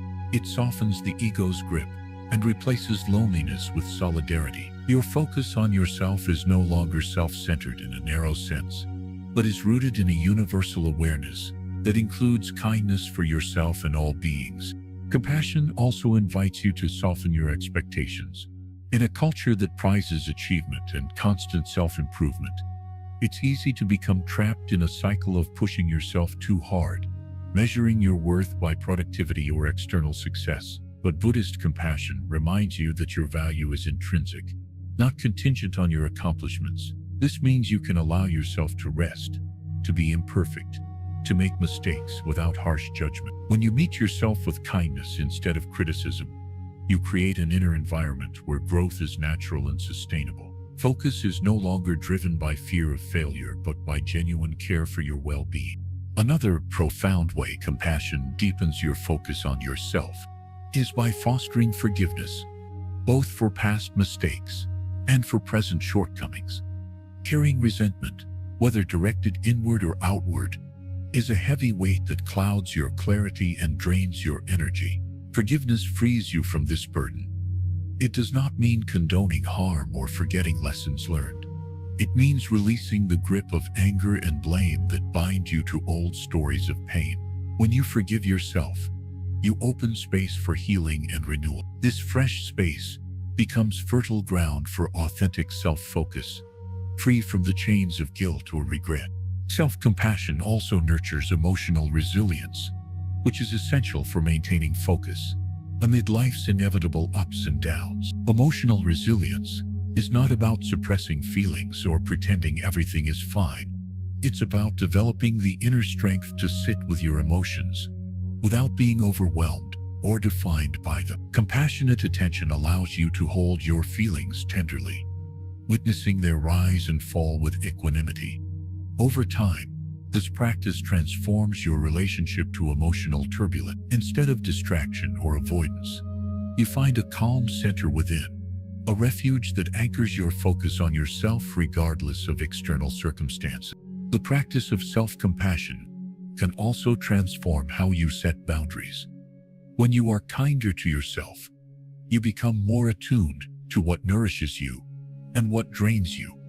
You develop the clarity and courage to say no when necessary and to protect your time and energy.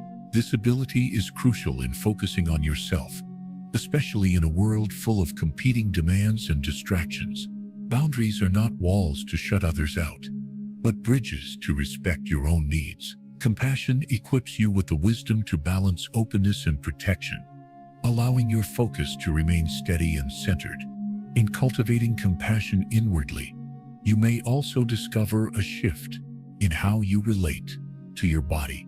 Often, our bodies are the first place where self-judgment manifests through harsh thoughts about appearance, health, or abilities. Buddhist compassion invites you to honor your body as the vessel that carries your experience. You learn to listen to its signals without judgment, to care for it with gentleness, and to recognize the profound interconnection between physical and emotional well-being. This embodied compassion deepens your focus, grounding your awareness in the present moment and the reality of your lived experience.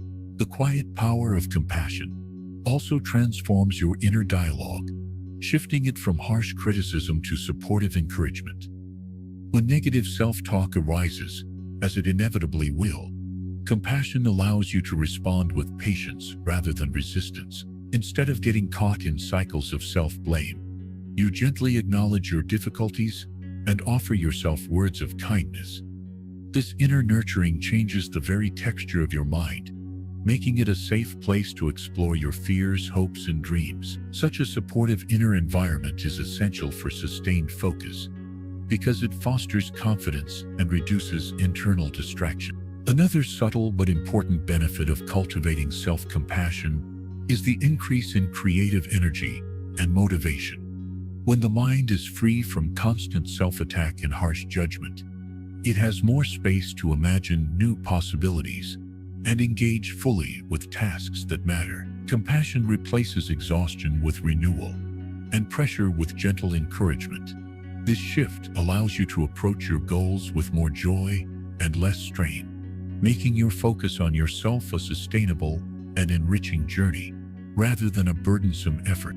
Finally, the path of compassion inward invites you to embrace your wholeness, the integration of light and shadow, strengths and vulnerabilities. Buddhist teachings emphasize the importance of non-duality, seeing beyond the false separation between good and bad, success and failure, love and fear. When you hold yourself with compassion, you begin to appreciate the fullness of your experience without needing to reject or hide parts of yourself.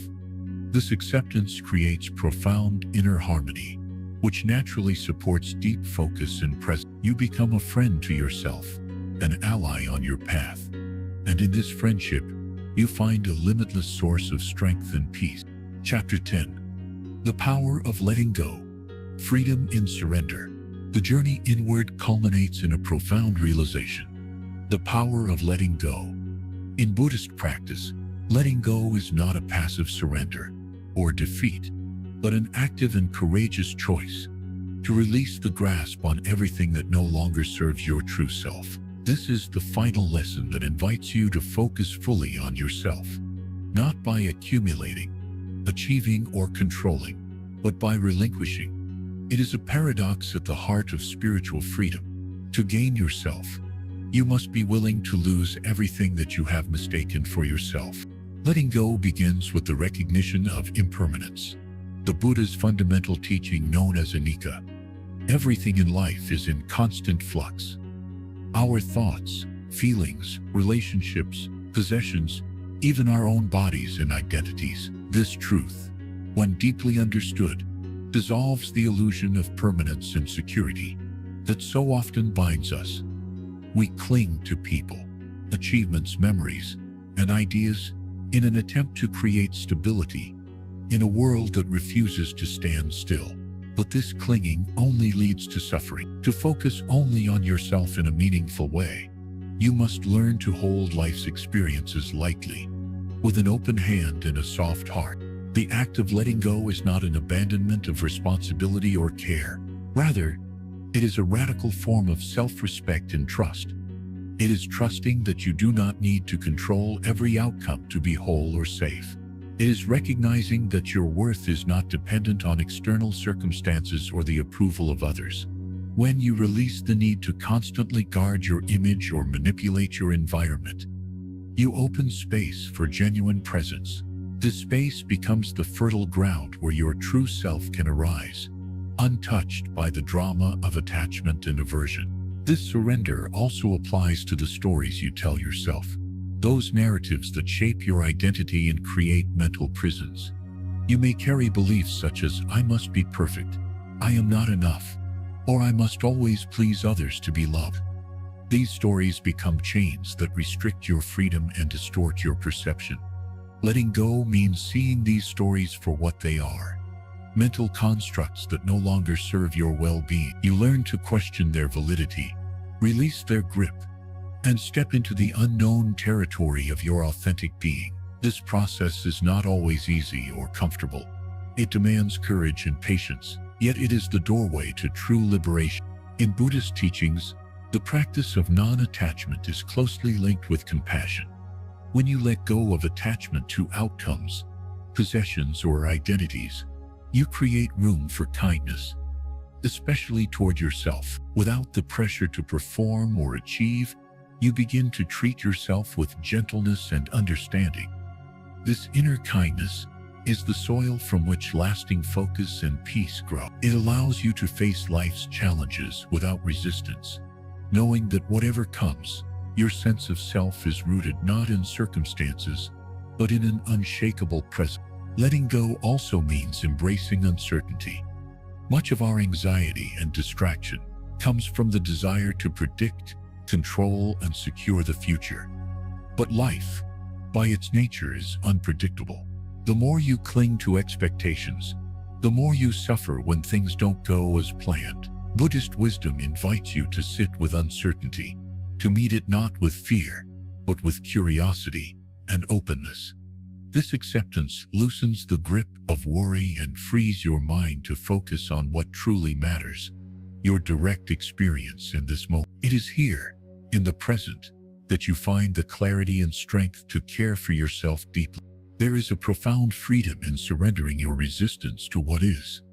When you stop fighting the flow of life, you stop exhausting yourself in futile battles.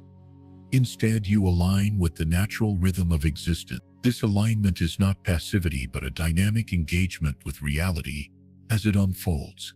It allows you to conserve energy, sharpen your focus, and respond to life with grace and wisdom, rather than reaction. Letting go teaches you to ride the waves of change, rather than be tossed about by them. In practice, letting go can be cultivated through meditation, mindfulness, and self-reflection. Sitting quietly with your breath, you can observe your attachments and resistances without judgment. You watch them arise and fall away like clouds in the sky. You begin to trust the openness beneath them, the vast, clear space that is your true nature. This space is always present, even when obscured by thought or emotion. It is your refuge and your home. The lesson of letting go extends beyond the individual to your relationships and environment. You learn to release control over others and accept them as they are. You stop trying to mold your circumstances to fit your desires and instead embrace life's imperfections. This does not mean passivity or resignation, but a deep respect for the flow of existence. It is a mature form of love that honors both freedom and connection. Ultimately, the power of letting go reveals that you have always been enough. Your true self is not dependent on anything outside you. You are not your achievements, your possessions, or your roles. You are the presence that witnesses all these passing phenomena. This realization brings a profound peace and focus that no external event can disturb. It is the freedom to simply be fully, completely, and without apology. As you close this journey inward, remember that letting go is a continuous practice, not a one-time event. Each day offers new opportunities to release old patterns, fears, and attachments. With each release, you deepen your connection to yourself and the present moment. You cultivate a clarity and calmness that empower you to live authentically and purposefully. Letting go is not losing, it is finding. It is the ultimate expression of self-focus an embracing of your true nature beyond all distractions. In this surrender, you discover the vastness of your being, the depth of your peace, and the joy of simply being. So, as you move forward in 2025, carry this lesson in your heart. Let go with courage. Let go with love. Let go and find yourself free. Welcome to your true home. Letting go is often misunderstood as giving up or weakness. But in Buddhist practice, it is recognized as the ultimate strength. It takes immense courage to release control and face the unknown with an open heart. Many resist this practice because it challenges their sense of security and identity. Yet, true freedom arises precisely in the moment when you stop clutching so tightly and allow life to unfold as it will. This strength is not about dominating life, but about mastering yourself, the flow of your mind, the responses of your heart, the movements of your awareness. In this surrender, you begin to see clearly the illusions you have held onto as truths. You notice how many of your attachments are rooted in fear. Fear of loss, fear of rejection, fear of not being enough. The practice of letting go gently disarms these fears by showing them their true nature, transient, insubstantial, and ultimately empty. As fear loses its power, anxiety softens, and your attention naturally turns inward. You are no longer scattered by external pressures, but grounded in your own presence, which is steadfast and calm. As your relationship with letting go deepens, you become more attuned to the subtle ways you resist life's flow. You may discover a persistent need to control outcomes, to be right, or to avoid discomfort. These patterns often operate beneath conscious awareness, but cause tension and distraction. Bringing mindful attention to these tendencies is itself an act of letting go, a willingness to see clearly, without defense. Over time, this honesty transforms resistance into acceptance and struggle into ease. One of the most profound gifts of letting go is the space it creates for creativity and spontaneity. When you release rigid expectations, you open yourself to possibilities that were previously obscured by mental clutter. You begin to respond to life with fresh eyes and a flexible mind. This adaptability enhances your ability to focus on your true priorities, as you no longer waste energy on futile attempts to control what cannot be controlled. Instead, your focus sharpens on what is authentic and nourishing. Letting go also cultivates compassion, not only for yourself, but for others. When you release judgment and attachment to fixed ideas, you develop a more open and empathetic heart.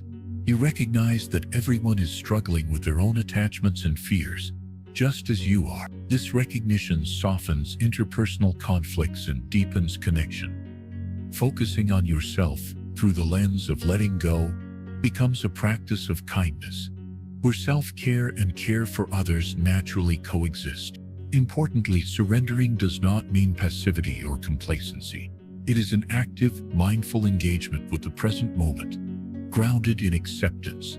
This acceptance does not imply resignation to injustice or suffering, but invites you to meet life's challenges with clarity and courage. You learn to distinguish between what can be changed and what must be accepted. This wisdom empowers you to act skillfully rather than react impulsively, thereby conserving your energy and maintaining your peace. This approach radically shifts your experience of time. No longer caught in the cycle of worry about the future or regret about the past, you find yourself fully inhabiting the present. This moment, here and now, is your true home. Letting go frees you from the endless mental loops that scatter your attention and create inner turmoil. In this freedom, your focus becomes a bright and steady flame that guides you gently but powerfully through the complexities of life. On a practical level, letting go manifests in everyday life as small acts of releasing, letting go of grudges, of rigid plans, of perfectionism, of the need to please others. These micro-releases accumulate into profound transformation. Each time you choose presence over resistance, You reclaim a piece of yourself from the chaos of distraction. This process is subtle, but unstoppable. Like water gradually smoothing a rock, over time, your ability to focus on yourself strengthens, supported by an inner stillness that is unshakable. Another subtle but powerful aspect of letting go is the freedom it brings to your relationships. When you no longer cling to expectations or attempts to control others, your interactions become more genuine and peaceful. You relate from a place of wholeness rather than neediness or fear. This maturity deepens intimacy and allows for authentic connection. By focusing on your own growth through surrender, you create a ripple effect that transforms your relationships and environment. Ultimately, the power of letting go reveals the truth that you are not separate from the flow of life, but an integral part of it. You are a wave on the ocean, never isolated, always connected. By surrendering the illusion of separation and control, you discover your unity with the whole. This realization dissolves loneliness, fear, and distraction. You rest in the vastness of your own being, a space without limits, without conditions. Here, your focus on yourself is not selfish, but sacred, a return to the deepest truth of your existence. Chapter 11. Cultivating compassion, the kindness you deserve. Compassion is often seen as something we offer outwardly, an act of kindness directed toward others. But before it can truly flow outward, compassion must first be cultivated within. This inner compassion is the foundation of all genuine kindness, the wellspring from which empathy and understanding emerge. When you learn to direct your compassion toward yourself, something profound shifts in how you experience the world and how you focus your energy. You begin to realize that focusing only on yourself does not mean selfishness or isolation. Instead, it is the radical act of honoring your own humanity, acknowledging your struggles and your worth without judgment. To cultivate compassion for yourself requires awareness of the inner dialogue that too often becomes a harsh judge. The mind has a tendency to criticize, to highlight flaws, to remind you of past mistakes and fears. This internal voice can be relentless, eroding your confidence and obscuring your true nature. Buddhist teachings encourage us to meet this voice not with resistance or suppression, but with gentle understanding. To see it as a conditioned habit, a story told by your mind, rather than an absolute truth. Compassion is the willingness to hold your pain with tenderness rather than rejecting it or pushing it away. When you begin to practice compassion inwardly, you create a safe space within yourself, a refuge where vulnerability is allowed and healing begins. This safety is critical because many people carry wounds that have been ignored or denied for years, sometimes decades. In the rush of daily life, the pressure to perform and meet expectations often silences these wounds. But silence does not mean healing. Compassion invites you to listen, to give your inner self the attention and care that it has been craving. Through this attentive presence, old wounds start to soften, and the energy trapped in suffering begins to dissolve. As you nurture this compassionate space within, your focus sharpens. It becomes clearer what truly serves your well-being and what drains your energy.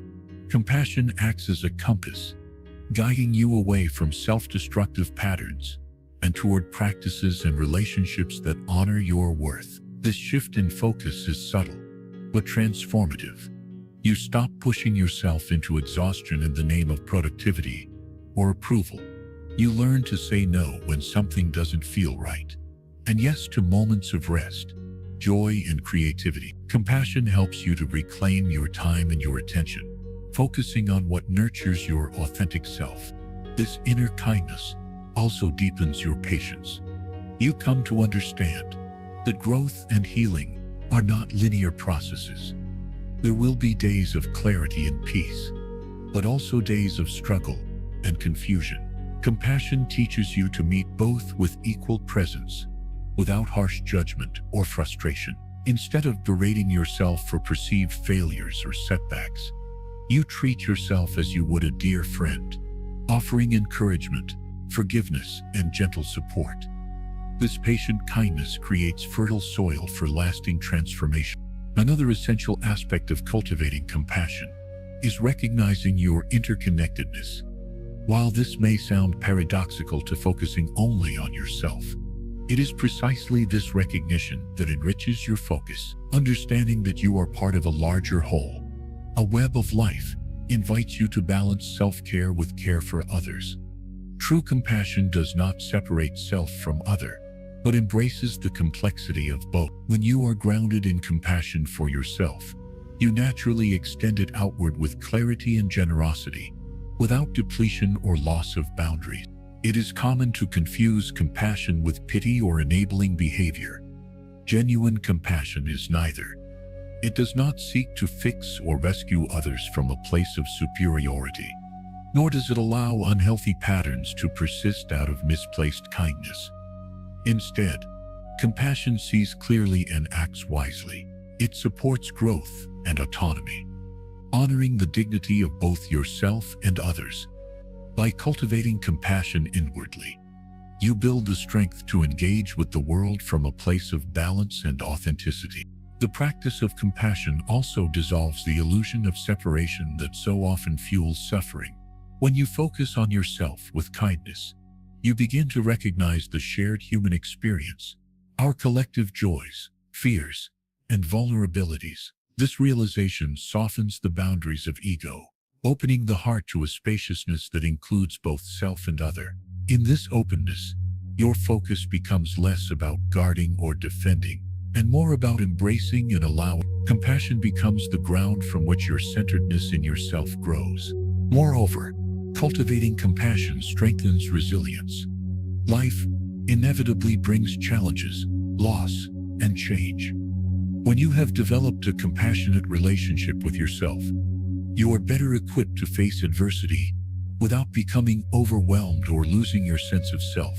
Compassion provides an inner anchor, a stable presence that can hold pain and uncertainty without collapsing. It transforms suffering from a force that breaks you into a teacher that shapes you. This resilience supports a focused life, one where you can pursue your path with courage and calm even in difficult times.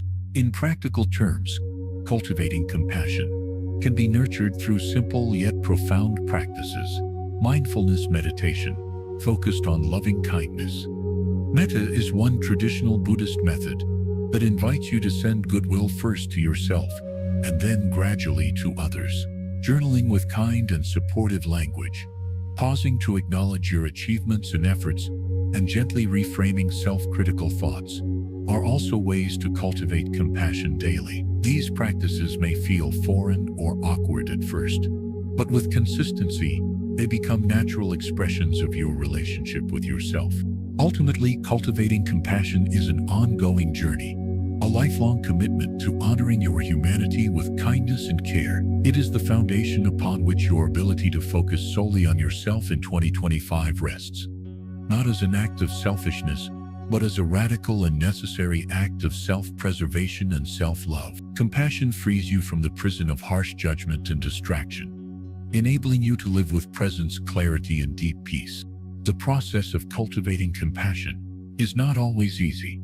It requires a conscious choice to slow down and turn inward, to meet your own imperfections without running away or covering them up. Many people have been conditioned to believe that self-compassion is a luxury or even a weakness, something to be earned only after proving worth through achievement or pleasing others. But this is a misunderstanding. True compassion is not conditional. It is unconditional acceptance. It begins with recognizing that you are already enough, right here, right now, regardless of your flaws, mistakes, or struggles. This radical acceptance breaks the chains of shame and guilt that so often trap the heart. When you offer yourself compassion, you disrupt the endless cycle of self-criticism and comparison that drains your energy and focus. The mind loves to spiral into judgment, often fueled by cultural messages or personal history. But compassion acts as a healing balm that soothes these wounds and invites the mind to rest in gentleness. You begin to notice how harsh thoughts lose their power when met with kindness. You learn to hold your experience with a tenderness that transforms pain into understanding, rather than resistance. Another subtle but profound effect of compassion is how it opens space for curiosity and growth. When you stop attacking yourself, you become free to explore your inner world without fear. Instead of shutting down or avoiding uncomfortable feelings, you develop a willingness to look deeply and honestly at what arises. This curious attention is not about blame or fixing, but about discovering new facets of yourself that have been hidden beneath layers of judgment. Compassion becomes the ground from which insight naturally emerges, guiding you toward healing and transformation. This inner kindness also changes the way you relate to failure and setbacks. Instead of seeing mistakes as evidence of inadequacy, you begin to view them as opportunities for learning and growth. Compassion allows you to embrace imperfection as part of the human journey, rather than a sign of deficiency. This shift in perspective softens the pressure to be perfect and opens the door to a more authentic, joyful engagement with life. You start to take risks, try new things, and allow yourself to be vulnerable without fear of harsh self-reprisal. In relationships, cultivating compassion for yourself clarifies your boundaries and needs. When you understand and honor your worth, you naturally communicate with more honesty and respect. Compassion prevents you from sacrificing your well-being to please others or avoid conflict. It gives you the strength to say no when something does not serve your growth, and yes when something aligns with your values and joy. This clear focus on yourself is not selfish, but essential for healthy, balanced relationships that honor both self and other. Compassion also fosters forgiveness, not only of others, but crucially of yourself. Many carry burdens of guilt or regret that weigh heavily on their hearts. Forgiving yourself is often the hardest step because it requires letting go of deeply ingrained narratives of blame. Yet, compassion teaches that forgiveness is an act of liberation. It frees you from the past and opens you to new possibilities. When you forgive yourself, you acknowledge your humanity with kindness, and you reclaim your power to move forward with peace and dignity. The cultivation of compassion transforms your inner dialogue from a battlefield to a sanctuary. Instead of constant conflict, your mind becomes a place of refuge, a source of comfort. This peaceful inner state enhances your ability to focus on what truly matters: your growth, your joy, your well-being. Compassion quiets the noise of doubt and fear, allowing your deeper wisdom and intuition to emerge. It is from this centered place that you can engage with life fully and authentically. As compassion grows, it nurtures gratitude for yourself and your journey. You begin to appreciate the small victories, the moments of courage, and the simple act of showing up each day.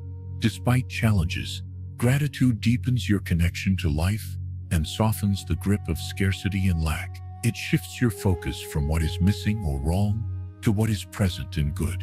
This positive focus strengthens your resilience and fuels your motivation to continue on your path with hope and joy. Cultivating compassion also helps dissolve the illusion of separation between self and others. As you nurture kindness within, you start to recognize the shared human experience beneath surface differences.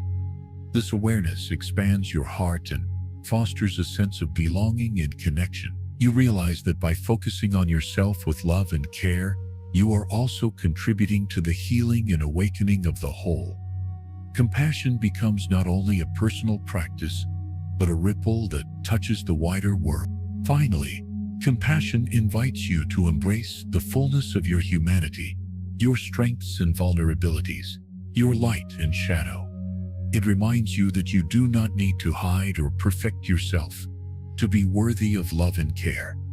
In this radical acceptance, you find freedom. You are no longer driven by fear, shame, or the need for external validation. Instead, you rest in the peace of your true nature, the compassion that has always been waiting to greet you with open arms. Chapter 12. Embracing impermanence. To ground your focus. In a world that is constantly changing, the Buddhist teaching of impermanence offers one of the most profound invitations to focus only on yourself, not by clinging, but by learning how to flow with the natural rhythm of life. Impermanence, or anicca, reminds us that everything is in flux. Thoughts, emotions, relationships, material things, and even our sense of identity. At first, this reality can feel unsettling. We crave stability, security, and control. We want things to last, to remain the same, to guarantee our happiness or safety. Yet, when we learn to embrace impermanence, a door opens. Instead of resisting change, we begin to see it as the very essence of existence, a constant movement that shapes and renews us. To focus only on yourself in 2025 means cultivating a deep awareness of this impermanence in your own life. It means understanding that your current feelings, worries, or desires are not permanent fixtures, but passing clouds in the vast sky of your awareness. This perspective softens the grip of anxiety and fear that arise from trying to hold on to what cannot be held.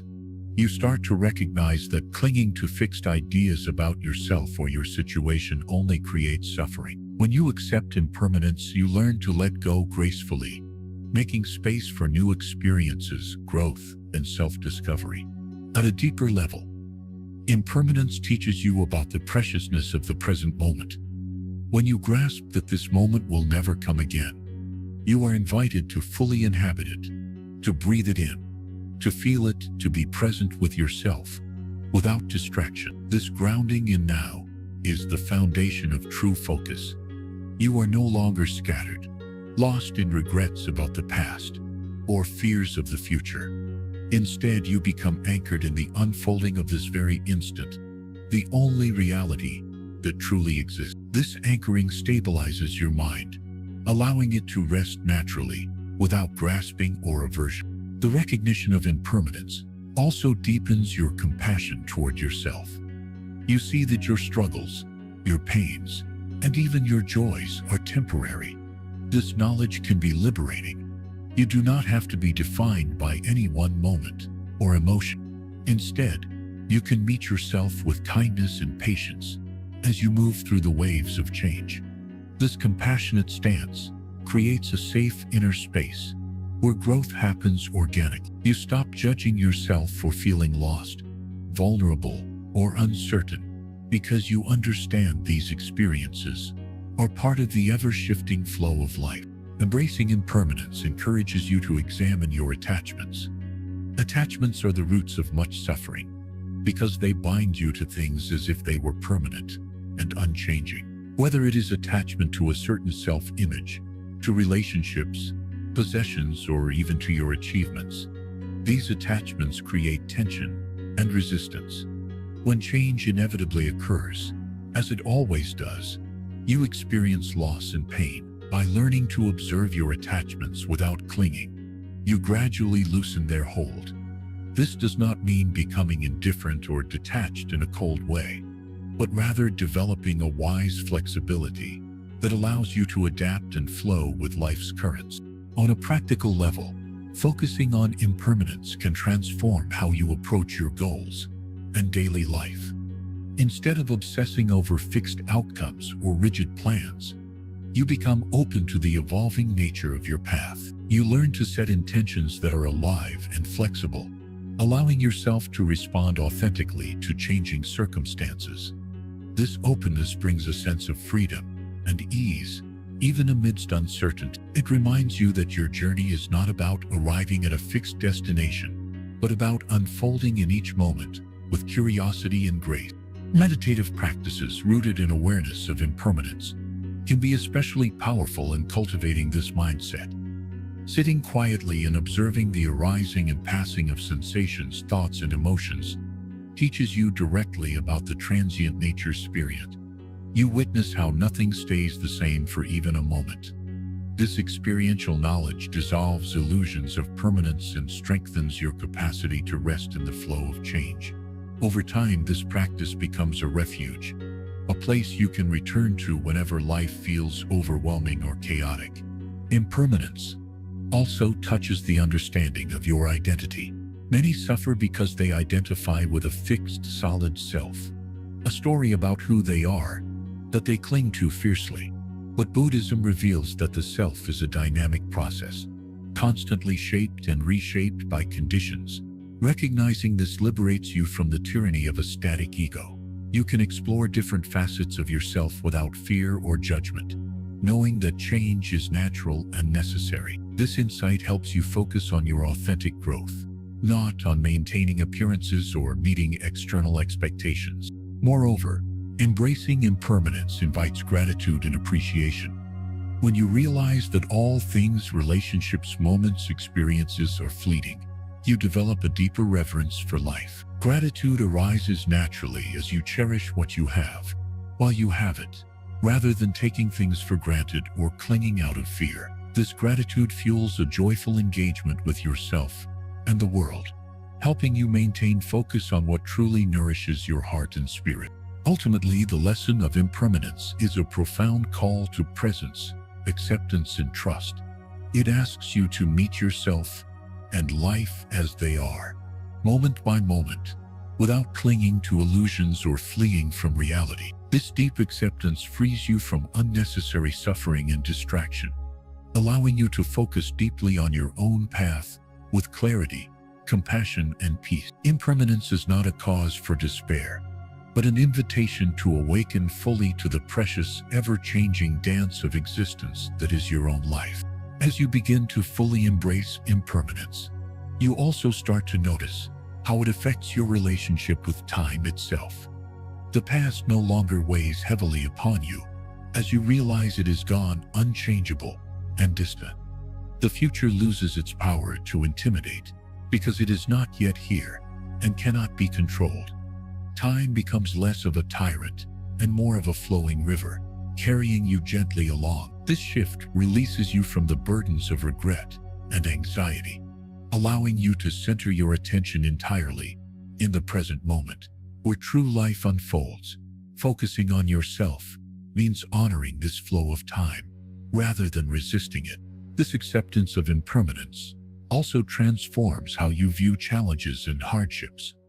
Instead of seeing difficulties as permanent barriers or punishments, you begin to understand them as passing storms, temporary and transformative. Each hardship is a teacher, a part of the natural cycle of growth and decay that shapes your inner landscape. This perspective softens your resistance to suffering and invites a curious openness to whatever arises. By leaning into impermanence, you cultivate resilience. You realize that just as pain comes and goes, so too does joy, and both are valuable for deepening your awareness and self-understanding. In the context of relationships, impermanence offers profound wisdom for focusing on yourself without neglecting others. It reminds you that no connection is static or guaranteed. People change, circumstances shift, and even the deepest bonds ebb and flow. Instead of clinging desperately to relationships out of fear of loss, you learn to appreciate each connection as a precious, ever-changing gift. This perspective allows you to engage fully and authentically with others, while maintaining your own center. You honor your needs and boundaries without guilt, knowing that healthy detachment does not mean coldness, but rather loving presence without clinging. As your awareness of impermanence deepens, you start to notice subtle changes in how you relate to your thoughts and emotions. You see that feelings, no matter how intense, arise and fade naturally. You no longer feel compelled to hold on to pleasant emotions or push away unpleasant ones. Instead, you become a compassionate witness to the ebb and flow of your inner world. This mindful observation reduces emotional reactivity and frees your attention to focus clearly on what matters most: your own path, your own growth, your own peace. It is an invitation to embody equanimity, the balanced state of mind that neither clings nor rejects. Another vital aspect of embracing impermanence is the realization that your body, too, is impermanent. Its sensations, health, and vitality fluctuate constantly. Rather than resisting aging or fearing illness, you cultivate gratitude for the present experience of embodiment. You listen attentively to your body's signals, honoring its needs and limits. This embodied mindfulness anchors you in the present moment and strengthens your capacity to focus on yourself holistically, mind, body, and spirit. When you accept your physical impermanence, you treat yourself with greater kindness and patience, understanding that self-care is a form of respect for life's impermanent nature. Impermanence also calls you to reconsider your relationship with possessions and external achievements. While material things and accomplishments can bring temporary satisfaction, clinging to them as sources of lasting identity or happiness only sets you up for disappointment. You begin to see possessions as tools, not as defining features of who you are. This realization frees you to invest more energy in inner qualities, wisdom, compassion, patience, that nurture your true self beyond external circumstances. Focusing on yourself means prioritizing these inner treasures that no external change can take away. On a spiritual level, impermanence encourages humility and openness. When you recognize that everything is subject to change, you release the illusion of control. This surrender is not defeat, but a powerful act of trust. Trust in the unfolding process of life and your own capacity to adapt. You begin to live with a sense of wonder and curiosity, open to the unknown rather than clinging to certainty. This openness deepens your self-awareness and invites continuous learning and transformation, essential for staying aligned with your authentic self in a world that never stands still. The lesson of impermanence also brings a subtle joy, a quiet celebration of life's fleeting beauty. When you grasp that moments, sensations, and experiences are transient, you naturally cultivate appreciation. Each smile, each breath, each encounter becomes imbued with meaning. This appreciation enhances your focus on yourself by helping you prioritize what truly matters and let go of distractions. Joy arises not from grasping, but from letting be, from opening your heart to the flow of change and finding peace in its rhythm. With this understanding, you begin to trust your inner compass more deeply. You no longer look outside yourself for constant validation or certainty, because you realize that the only constant is change itself. Your focus shifts inward to the wisdom that arises from accepting impermanence. This wisdom guides you through uncertainty with calmness and clarity. You become less reactive to external circumstances and more responsive to the deeper truth of your being, which remains fluid yet grounded despite life's shifts. Finally, embracing impermanence completes the cycle of focusing on yourself by inviting you into a continuous process of renewal. You realize that your path is not about reaching a fixed state of perfection or peace, but about dancing skillfully with change. You cultivate a dynamic presence that is at once steady and adaptable, rooted and free. This living balance is the heart of Buddhist practice, a way to focus only on yourself by fully embracing the impermanent nature of existence, thereby awakening to the profound freedom and peace that lies beyond all fleeting form. In the vast and ever-changing landscape of life, one truth remains constant and unyielding: everything is impermanent. This is a foundational insight in Buddhism, yet it is also one of the most challenging to truly embody. To embrace impermanence is to accept that all things, your thoughts, emotions, relationships, body, and even your sense of self, are in continuous flux. At first glance, this might seem unsettling or even terrifying. After all, how can you focus on yourself if nothing about you or your world is stable? But paradoxically, it is through this very acceptance of change that you discover the freedom to truly focus inward and cultivate a centered, authentic. Impermanence invites you to release your grip on fixed identities and rigid expectations, When you hold tightly to who you think you must be, you become trapped in a prison of fear and resistance. You worry about losing what you have, whether that's youth, success, or relationships. This clinging creates suffering because it fights the natural flow of life. Instead, when you acknowledge that change is inevitable, you begin to loosen these bindings. You start to see that your true self is not a fixed entity but a dynamic process, an unfolding story shaped by countless moments of change and renewal. This realization opens a door to deeper self-awareness and self-compassion. You no longer need to prove yourself or hold a perfect image. You can simply be imperfect, evolving, and deeply alive. This awareness radically shifts your relationship with time. The past, often a source of regret or pride, loses its hold as you recognize it is gone and cannot be changed. The future, a realm of hopes and fears, no longer dominates your mind because it is uncertain and yet to come. Instead, your attention rests firmly in the present moment, the only place where life truly exists. Focusing on yourself means honoring this present moment, fully inhabiting your experience as it unfolds. You learn that peace and clarity are found not in trying to control what was or what might be, but in fully accepting what is. This acceptance frees you from the chains of anxiety and distraction, allowing your energy to flow inward. Impermanence also transforms how you face suffering and hardship. Life inevitably brings pain, loss, disappointment, illness, and separation. When you resist these experiences or deny their reality, you amplify your suffering. But when you recognize that pain, like everything else, is transient, it becomes less overwhelming. You understand that no emotional state or difficult circumstance lasts forever. Each moment of struggle is a passing wave, and behind the wave lies the vast, calm ocean of your true nature. This perspective cultivates resilience, a steady inner ground that can hold even the most turbulent storms. Rather than escaping pain or masking it with distractions, you learn to meet it with openness and kindness, knowing it will eventually dissolve.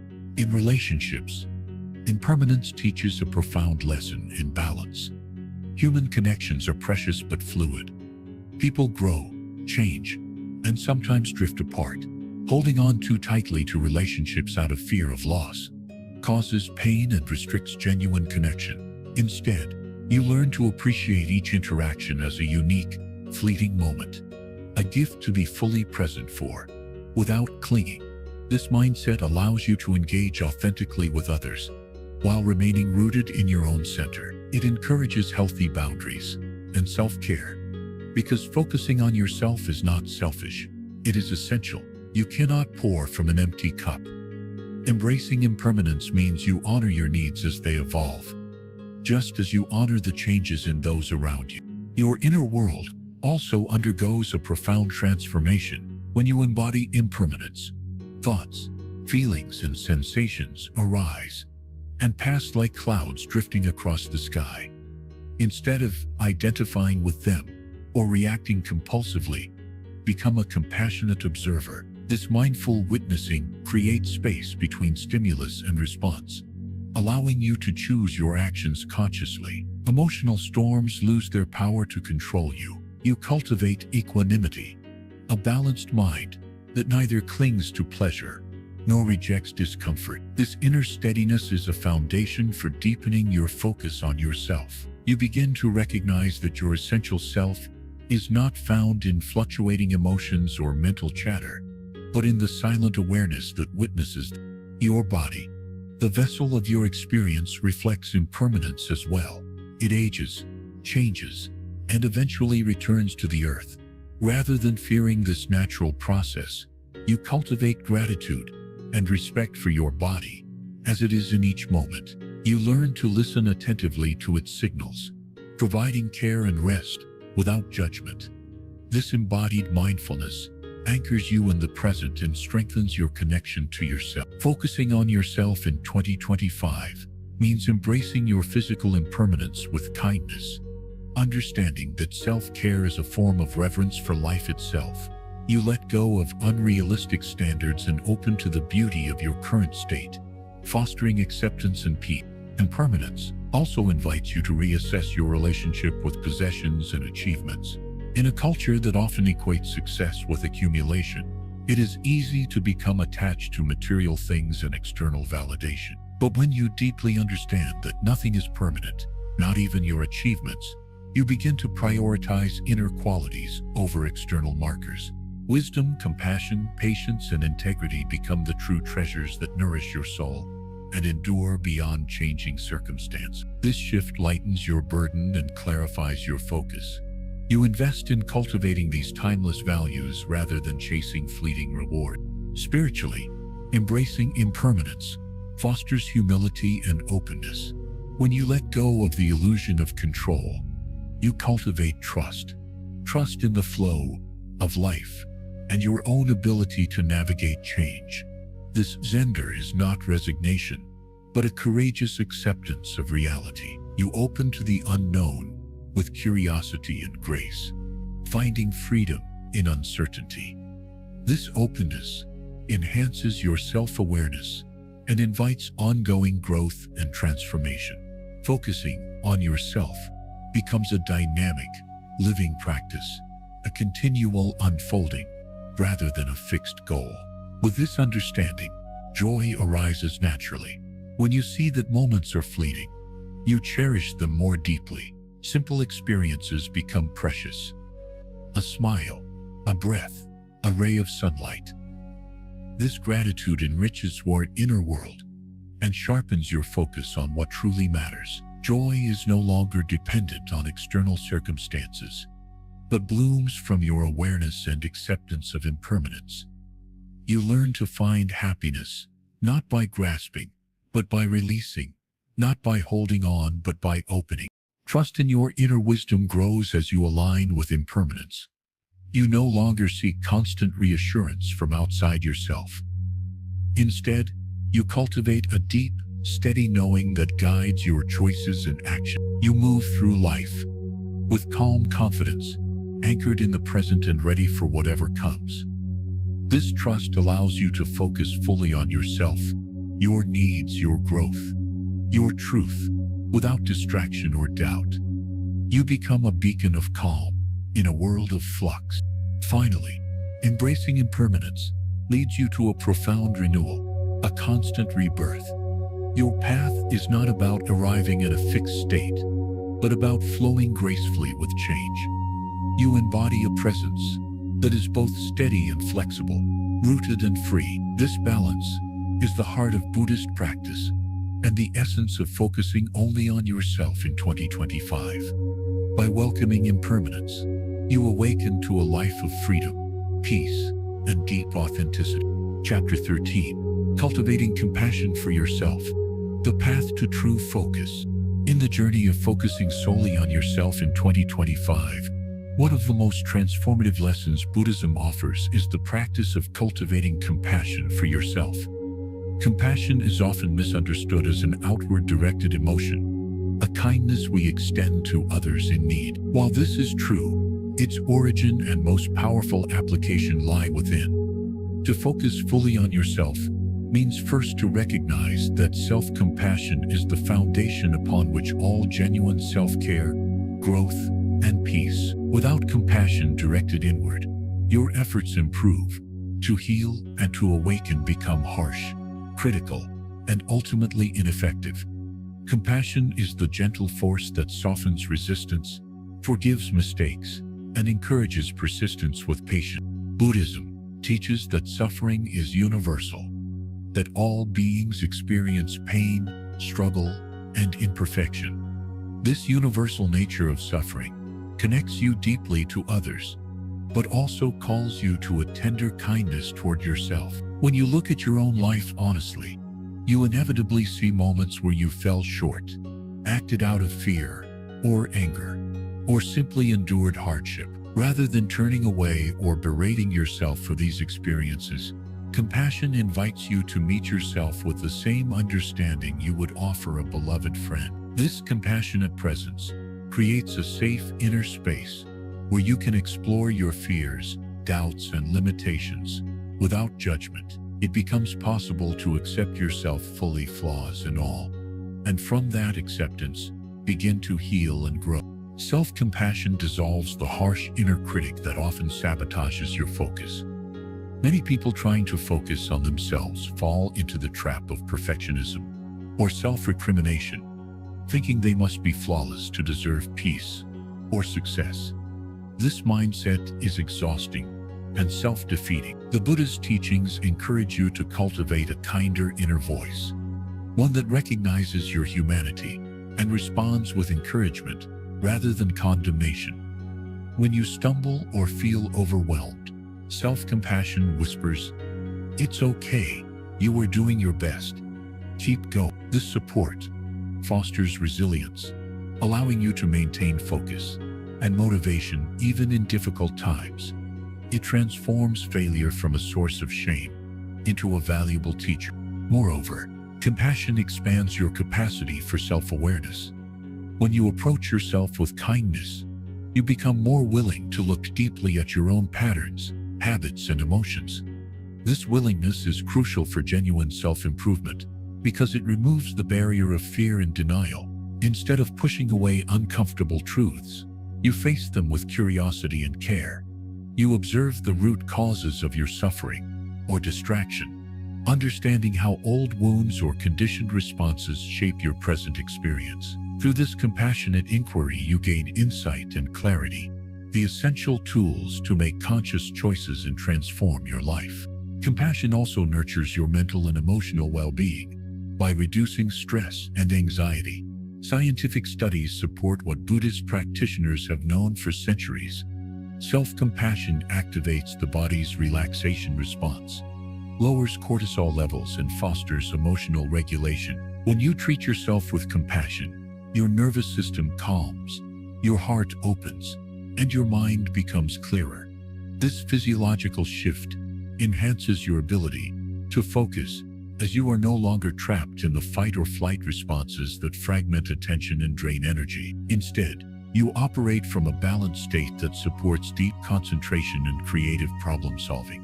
An essential aspect of cultivating self-compassion is the practice of mindfulness.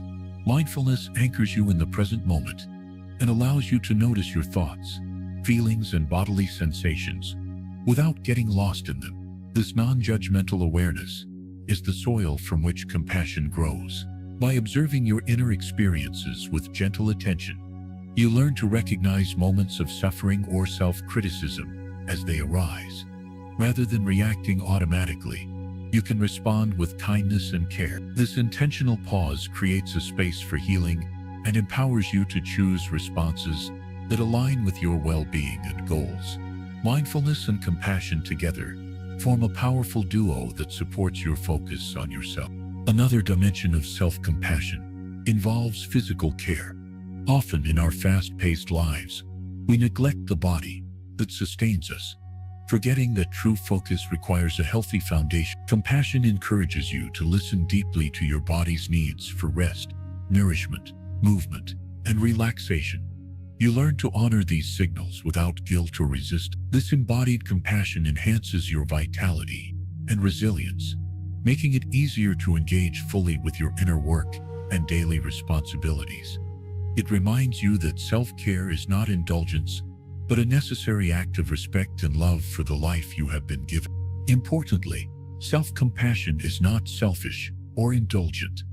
Buddhism clearly distinguishes compassion from attachment or avoidance. True compassion involves facing reality with openness and honesty, including your imperfections and challenges. It means acknowledging your pain while also committing to your growth and awakening.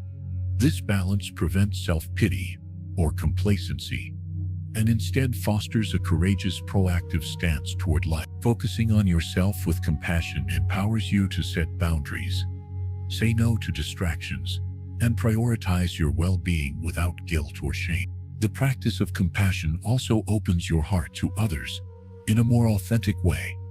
When you are gentle and understanding with yourself, you naturally extend that kindness outward. This outward flow of compassion creates a cycle of generosity and connection that enriches your life and those around you. Yet, this giving begins with the self. If your compassion well is empty, your ability to support others diminishes. By focusing on cultivating compassion within, you not only heal yourself, but become a source of healing and inspiration for the wider world. As you cultivate self-compassion in 2025, remember that it is a practice, not a destination. There will be days when old patterns of self-judgment resurface, when doubt or fear cloud your mind. This is natural and expected. The essence of compassion is to return again and again, gently bringing your attention back to kindness and care. Over time, this steady practice transforms your relationship with yourself and your work. You discover an inner sanctuary of peace and strength, from which all challenges can be faced with grace. In this chapter, you have learned that focusing only on yourself does not mean isolation or selfishness. Rather, it means cultivating a compassionate relationship with yourself, a foundation of love, patience, and understanding that supports your growth and happiness. This compassion is the light that guides your path, the gentle hand that lifts you when you stumble, and the steady presence that reminds you of your inherent worth. Embrace this practice fully in 2025, and you will find that your focus deepens, your spirit softens, and your life unfolds with greater clarity and joy. Beyond the immediate benefits of calming the mind and soothing the heart, cultivating self-compassion reshapes your fundamental worldview. When you treat yourself kindly, you begin to question the harsh narratives that society, upbringing, personal experiences have ingrained in you. These narratives often promote relentless self-criticism, unattainable standards, and a belief that your worth depends on achievement or approval. Compassion invites you to dismantle these false beliefs gently and replace them with a more truthful understanding that your value is intrinsic, not conditional. This shift frees you from the exhausting pursuit of external validation, allowing your focus to turn inward toward authentic growth rather than constant comparison. Another profound impact of self-compassion is its power to heal emotional wounds and past traumas. Many people carry burdens of guilt, shame, or regret that cloud their present moment awareness and obstruct their focus. These emotional weights, often buried deep in the subconscious, act as invisible barriers to peace and self-acceptance. Compassion provides a pathway to acknowledge these wounds without fear or avoidance. By embracing your pain with tenderness, you create a container where healing can unfold naturally. This healing is not linear, nor always comfortable, but with persistent compassion, the grip of old hurts loosens, enabling you to reclaim your mental and emotional space for the present. Self-compassion also nurtures a healthy sense of humility and openness. When you accept your imperfections with kindness, you are less likely to cling rigidly to egoic identities or defensive postures. This humility allows you to be more flexible, curious, and willing to learn, not only about yourself, but about life's endless mysteries. Rather than seeing setbacks or criticism as threats, you perceive them as opportunities for growth. This perspective nurtures resilience and adaptability, qualities essential for maintaining focus in the unpredictable currents of life. As your heart softens, your mind sharpens, and you find a steady center amidst change. One of the challenges many face on the path of self-compassion is the fear of indulgence or weakness. In a culture that often values toughness and achievement, kindness toward oneself can be mistaken for laziness or self-pity. Buddhism offers a radical redefinition of compassion as a courageous and disciplined practice, not a passive or self-centered indulgence. To be compassionate toward yourself means to hold a clear-eyed awareness of reality, while choosing responses that promote well-being. This requires strength and commitment, especially in moments of discomfort or struggle.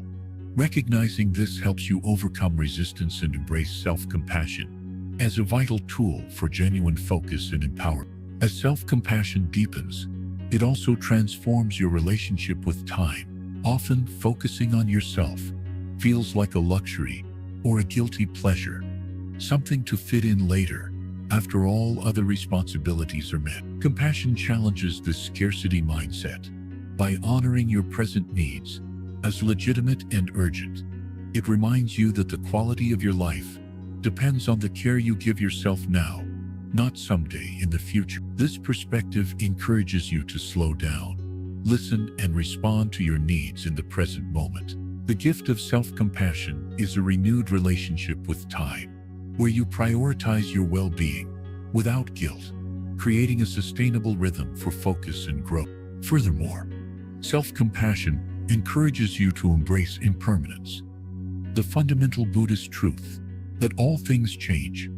When you recognize that pain, joy, success, and failure are transient, it becomes easier to treat your experiences with kindness rather than resistance. This acceptance fosters equanimity, a balanced mind that neither clings nor rejects. Equanimity supports your focus by reducing emotional reactivity and distraction, allowing you to engage with life fully, yet peacefully. Self-compassion is the heart's response to impermanence, offering warmth and steadiness in a world of constant flux. Compassion for yourself also invites a deeper connection with your innate wisdom. Beyond thoughts and emotions, there is a quiet, intuitive knowing that guides your true path. Often obscured by noise and judgment, this wisdom is revealed when you create space through compassion. You learn to trust your inner voice and act in alignment with your highest values and needs. This alignment strengthens your focus because it moves you away from external pressures or confusion and toward clarity and purpose. In this way, self-compassion is not only healing, but also empowering, a compass that points you steadily toward authentic living. In practicing self-compassion, it is helpful to incorporate concrete rituals or meditations that reinforce this attitude. Buddhist traditions offer many such practices, from loving kindness, meditation, to mindful self-inquiry. These exercises train your mind to cultivate warmth and non-judgmental awareness, gradually rewiring habitual responses of criticism or avoidance. By dedicating regular time to these practices, you develop a reliable inner resource of compassion that supports you throughout your day. Rituals anchor your intention to focus on yourself with kindness and deepen your transformative journey. Lastly, remember that cultivating compassion for yourself is an act of radical love and rebellion in a world that often values productivity over presence. By choosing compassion, you resist the culture of exhaustion and self-neglect. You declare that your well-being matters, that your inner life is worthy of attention, and that your growth is a priority. This courageous stance shapes not only your personal journey, but also the world around you, as you radiate kindness, patience, and resilience. In focusing on yourself with compassion, you unlock the true power of self-care and pave the way for a vibrant, joyful. Chapter 14. Embracing Impermanence. Finding freedom in change. Life is in constant motion. The only certainty is uncertainty itself. Every moment passes, every feeling shifts, and every experience is transient.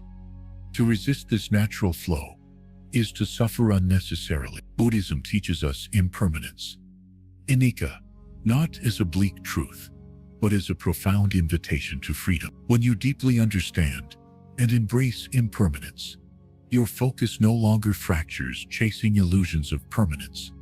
Instead, you learn to rest fully in the present, trusting that change is the only constant companion on your path. Impermanence is often met with fear.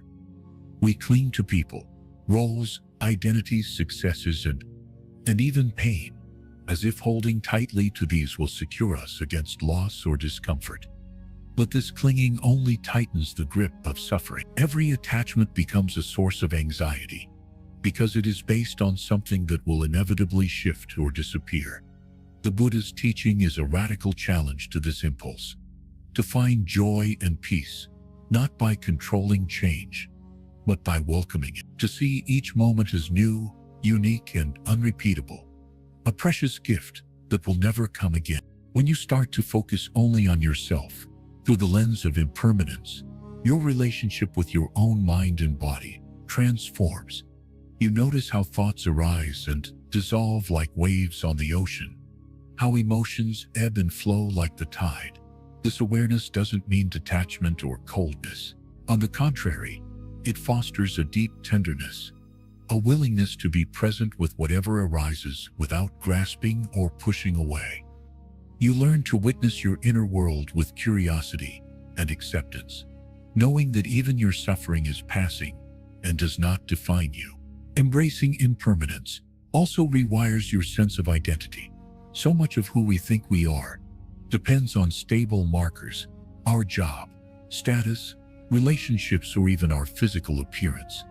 But all these are temporary. Your body changes with time, your circumstances shift, and the roles you play evolve. Clinging to a fixed self-image is like trying to hold water in your hands. When you surrender to impermanence, you begin to see yourself as a dynamic process rather than a fixed entity. This insight brings immense relief and flexibility, opening space for genuine growth and self-compassion. This understanding profoundly impacts how you approach goals and aspirations. Instead of obsessing over outcomes or fearing failure, you learn to focus on the effort and presence in the moment. Success is no longer a distant destination, but an ongoing practice of engagement. You cultivate patience with the natural unfolding of life and yourself, recognizing that every step, every breath, every moment of awareness is valuable. This shift is crucial to focus, because fixation on the future or past fragments your attention and steals your peace. In embracing impermanence, you also cultivate gratitude. The fleeting nature of life reminds you to appreciate each experience deeply, knowing it will never come again in the same form. Gratitude softens the mind's grip on dissatisfaction and longing, anchoring you in the richness of the present. It is this gratitude that transforms ordinary moments into profound teachers and companions. On your path of focusing on yourself, you begin to celebrate your growth, your struggles, and your transformations as part of a beautiful, ever-changing dance. The Buddha's metaphor of the lotus flower beautifully captures this teaching.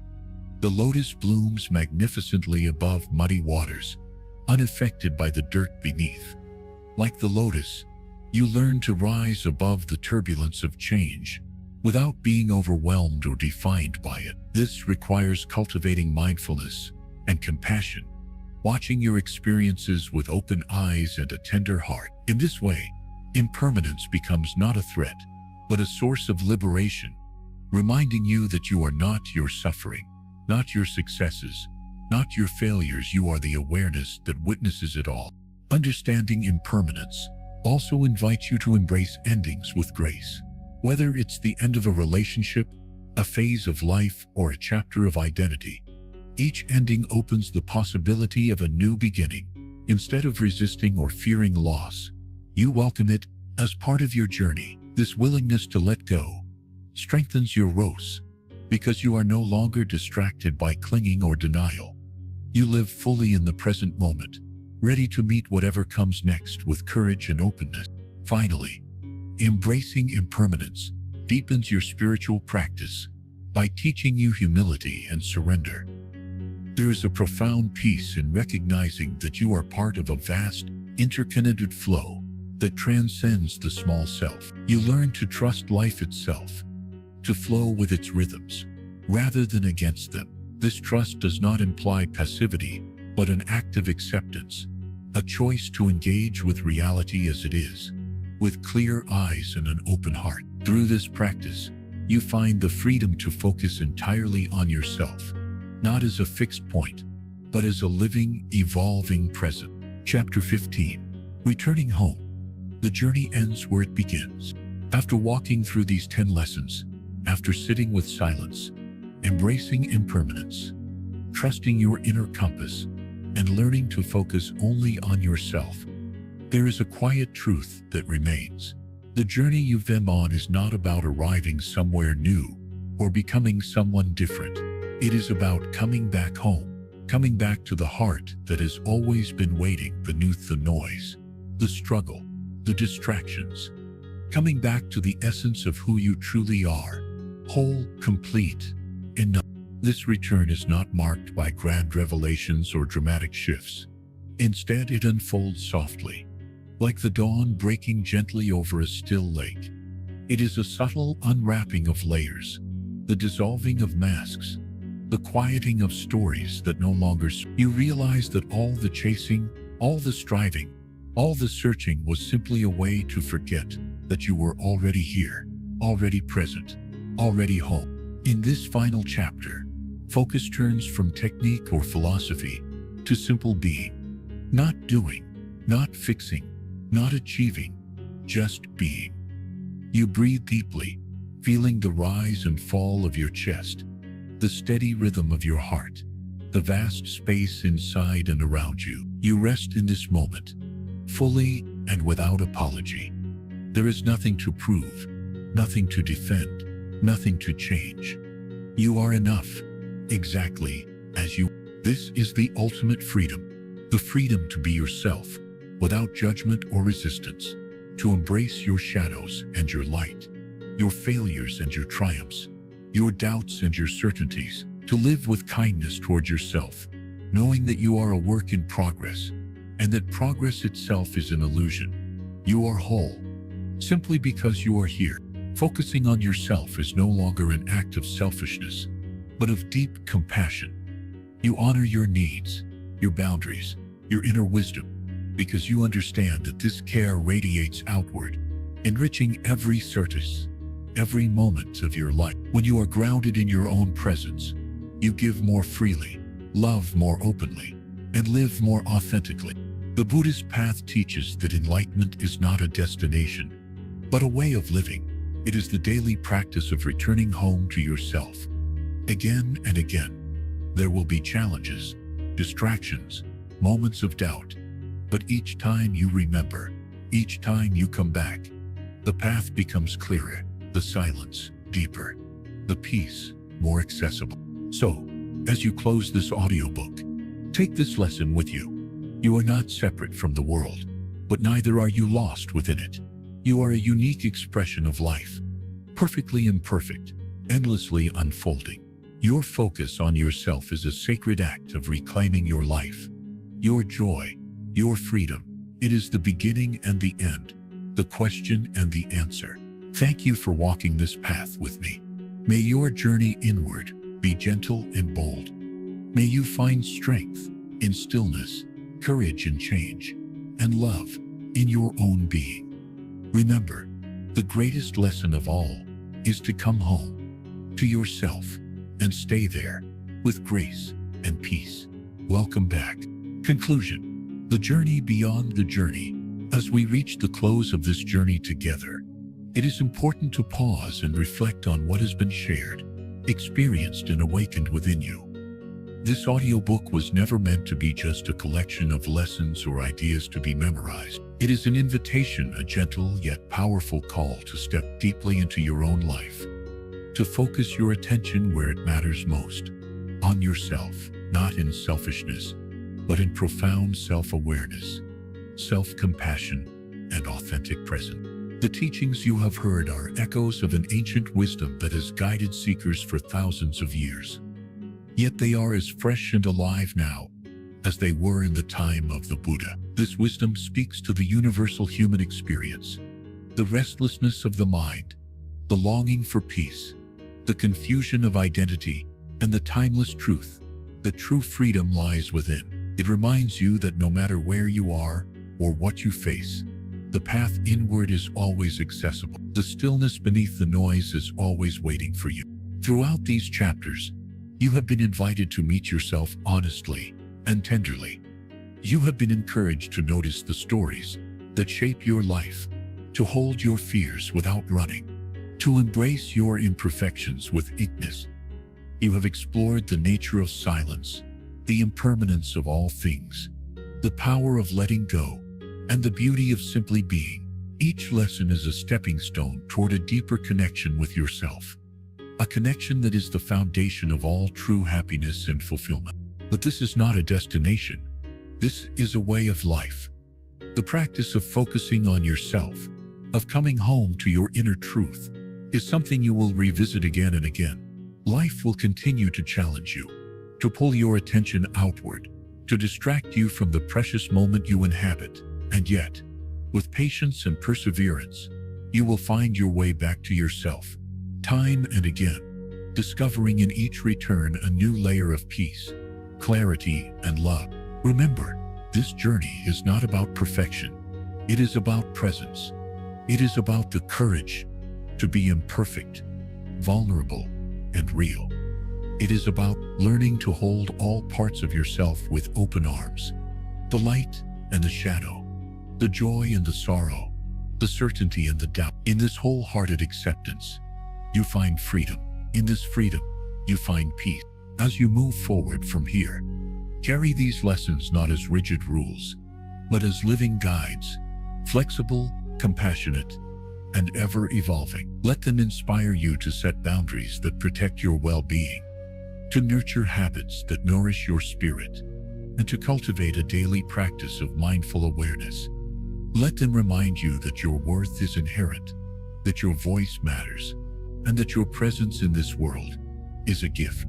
Most importantly, know that focusing on yourself does not mean isolating yourself. It means grounding yourself so deeply that you can engage with the world from a place of clarity, strength, and kindness. It means loving yourself enough to love others more fully and authentically. It means walking your path with integrity, guided by the inner light that never fades. Thank you for allowing me to accompany you on this sacred journey. May the peace you have glimpsed here continue to grow and deepen. May your days be filled with mindful presence, gentle self-care, and unwavering compassion. And may you always remember, the greatest gift you can offer the world is your true self, fully seen, fully accepted, fully alive. This is your path. This is your time. Walk it with courage and grace. Welcome home.